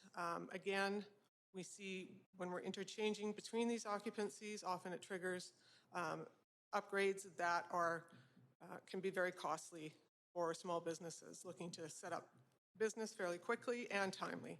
The third strategy is around parking bylaw and increasing the threshold for meeting parking minimums from 200 square meters to 300 square meters. That number is more in line with sort of this tenant size of tenant spaces that we see with small businesses. So looking a little bit closer at aligning project definitions with work scope. So the benefits we see here or anticipate seeing here obviously will be around simplifying the application process, diverting projects to faster processing streams, removing costly upgrade triggers for adding something as simple as a demising wall, and again, supporting recovery as it will be simpler and less costly to reconfigure these office spaces. Risk we've identified is potential for building stock to miss an upgrade cycle, but it's important to note that all new work will need to still comply with the Vancouver Building Bylaw. Looking a bit deeper into the impacts from change of use or occupancy. So the current challenge we have is that any new businesses that change between the following 5 low-risk occupancies or land uses can face longer processing times and trying to get a business license if the change triggers a development permit or a building code upgrade. So as you can see from this graph, this shows the frequency of use changes between these land uses and occupancies sort of over a 1-year period from the spring of 2020 to the spring of 2021. So these are identified as sort of common use changes, obviously retail store being the most significant. So these were identified as potentially fairly low risk opportunities to explore. So we're looking at the benefits from this.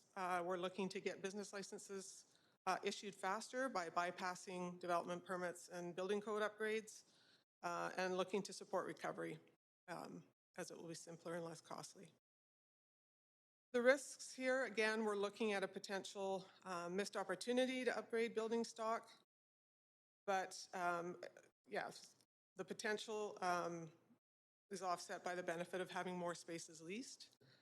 There's also a land use issue with increased office uses at street level. In many of our commercial zones, we have a requirement for retail service uses at grade for pedestrian interest. So again, we're looking at this being offset by benefit of having more spaces leased. So that is the end of the presentation, and I'm happy to answer any questions. And we also have staff members on the call to answer questions as well. So thank you. Great, thank you very much for the presentation. I do have some questions from councillors. Councillor Wiebe, go ahead. Yeah, my first one is on the relaxation of parking spaces. It has very specific areas of the city, and I know that there are business areas outside of those specific areas that have struggled to bring in businesses like fitness centers and others. Can you talk about how this will expand that, and is there ability to put more flexibility in some of our clauses like 4.2 and 5.2 to reduce the number of parking spaces needed if there's adequate transit or if the business can show a plan so that they don't have to go through this strenuous process? Yes, thank you for the question, Councillor Wiebe. So 2 issues I guess I can speak to regarding that. So yes, we do have the ability in the parking bylaw to relax parking We do that on a regular basis, looking at applications on a case-by-case basis, looking at the impact in the neighborhood, looking at the intensity of the use. So we quite often will receive an operational letter from an applicant and use that to determine whether or not the parking demand is really commensurate with the land use. So we do have that ability, which we exercise quite frequently on behalf of our engineering department. As far as looking at them moving forward, I understand engineering will be bringing amendments to the parking bylaw forward in 2022, where we anticipate seeing some significant benefits to small business. I don't have the specific details of what that will look like, but we anticipate seeing some improvement there, an opportunity to apply the parking bylaw differently in terms of minimums and maximums for commercial uses. Okay, and my last question is, this is really exciting in the sense that this is going to make a huge difference for new businesses coming in. How do you consult with our business community in developing these changes, recognizing that they are going to make a significant impact to our small business sector? Yeah, so we, since 2017, we've been working really closely with the BIAs. When we first rolled out our commercial renovation center, which started out quite small, we're looking to build on that in the coming months. But yeah, it's the BIAs have sort of been that main focal point for us in terms of engagement. We also have many frequent flyers who do business in the City of Vancouver, specific to commercial tenant improvements. So we work closely with them as well. In terms of where we're getting these initiatives, you know, a lot of that is coming from industry who are interested in supporting the improvements that we're making. So we do have a lot of, not necessarily ongoing engagement, but we do get a lot of feedback, which we have used then to drive these initiatives forward. And recognizing that they're complex in the updates here, is there an ability to promote the commercial renovation center or update it to better move businesses through this process? Yeah, and that's a great question, and thank you.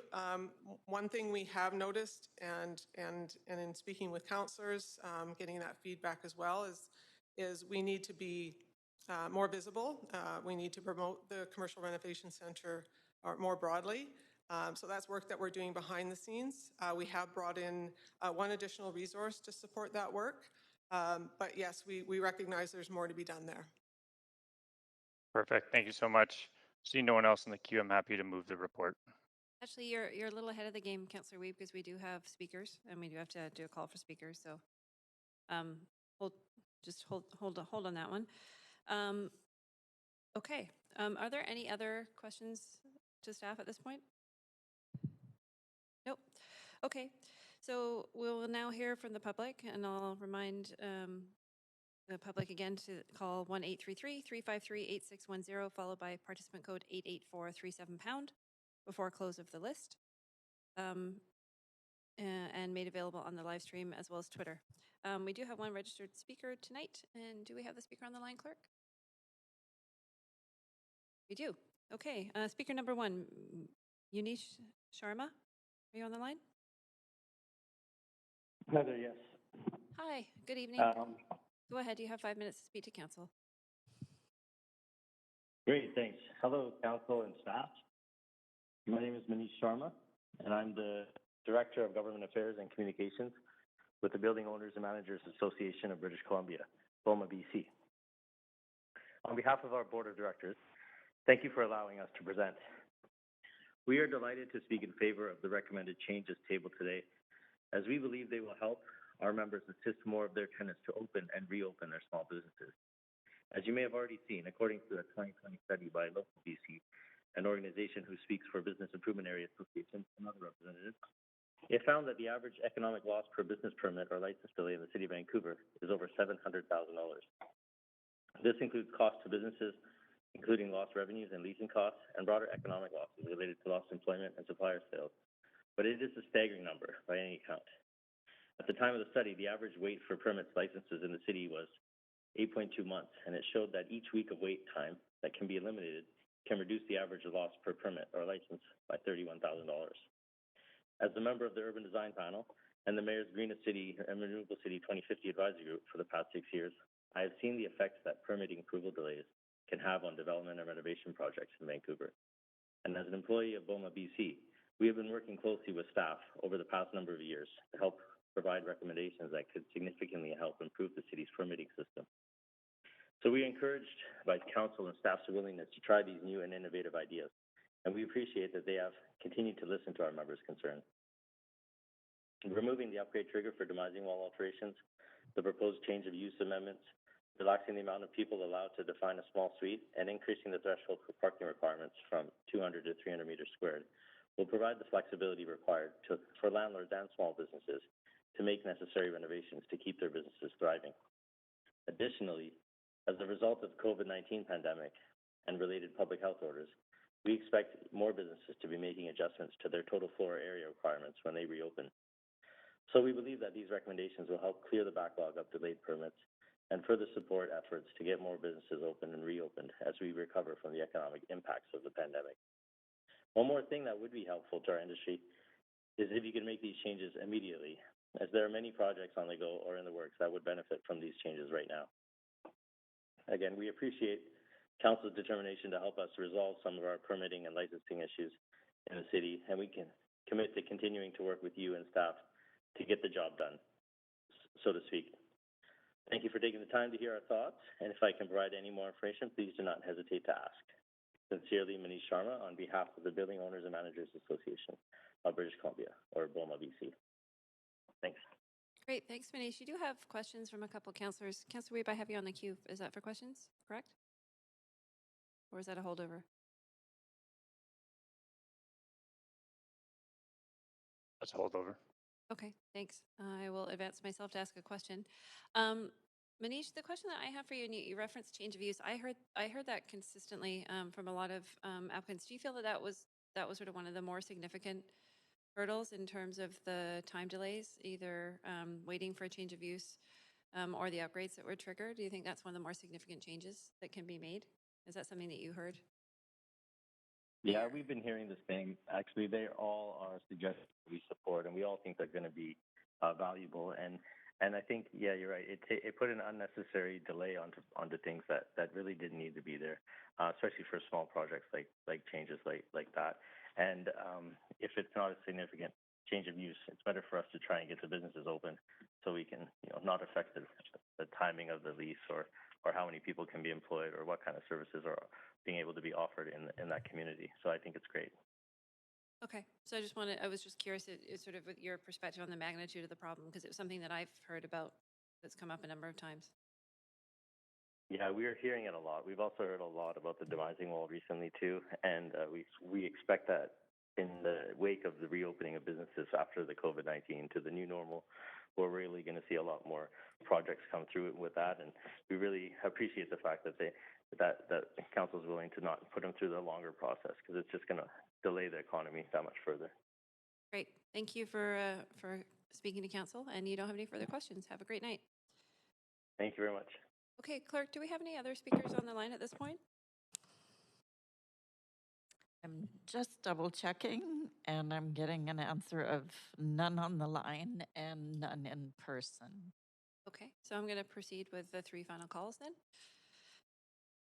So commencing my first final call for speakers. If there are any additional ones for this item that wish to speak to council, they could call toll free at 1-833-353-8610, followed by participant code 88437# before close of the speakers list. The phone number has been tweeted out at Van City Clerk and made available on the live stream. And as noted, we do not see any speakers present in council chamber. That is my first call. Second call, speakers prior to close of the list, which is imminent, should call 1-833-353-8610, followed by participant code 88437#. And again, that number can be found either on the live stream or on Twitter at Van City Clerk. And third and final call for the call-in number 1-833-353-8610, followed by participant code 88437#. Last call, phone number has been tweeted out and made available in the live stream, and there are no speakers that appear to be present at council. I'm just double checking, Chair. And no, we're not seeing any additional speakers at this time. Okay, do clerks recommend that we need to take 5 minutes between, or do you feel we can proceed here? That has been the practice. Okay, we will take a 5-minute recess and reconvene at 9:44 p.m. Thank you.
There's my mic back again.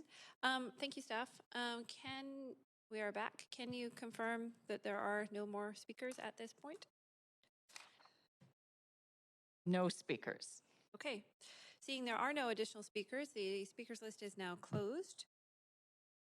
And seeing as few or no public comments were received on this item after 5 p.m. today, I suggest we now close receipt of public comments and move on to hearing closing comments, asking any further questions of staff and to make a decision.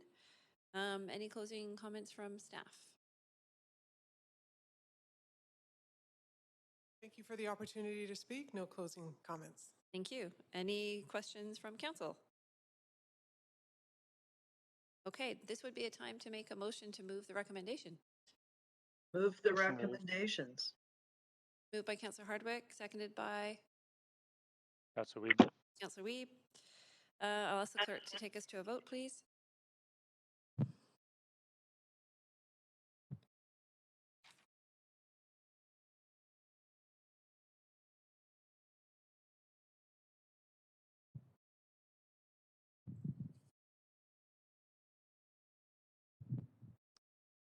Councillor Digenova, I don't have you voting. Do you need a vote assist? Clerk, do we have Councillor Digenova present for the vote?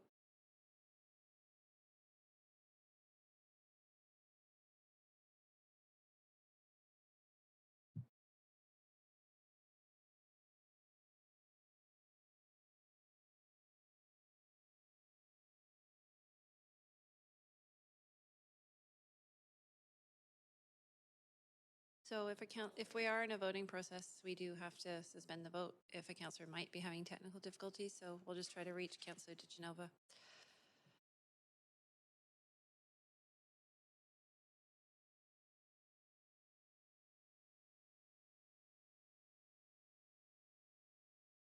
Can you hear me now? We I can't can. turn my video on. I'm sorry. I lost connection and my computer tried to reboot. So, may I have been present and I've been trying to talk, but my computer shut down WebEx. So, may I vote? Yes, And ask for vote assist. Would you like a vote assist in favor, please? In favor? Absolutely. Thank you, Councillor Digenova. Okay, that has passed with none in opposition, and I would, that concludes item 4, and I would very much welcome a motion to adjourn. Motion to adjourn. Second. So moved by Councillor Hardwick, seconded by Councillor Digenova. Any opposition? Nope. And this public hearing of October 14th is adjourned. Good night, everybody, and good night, Council. Work, Chair. Good night, everyone. Great job, Good Chair. night. Good job. Yeah, good job. Thank you, staff.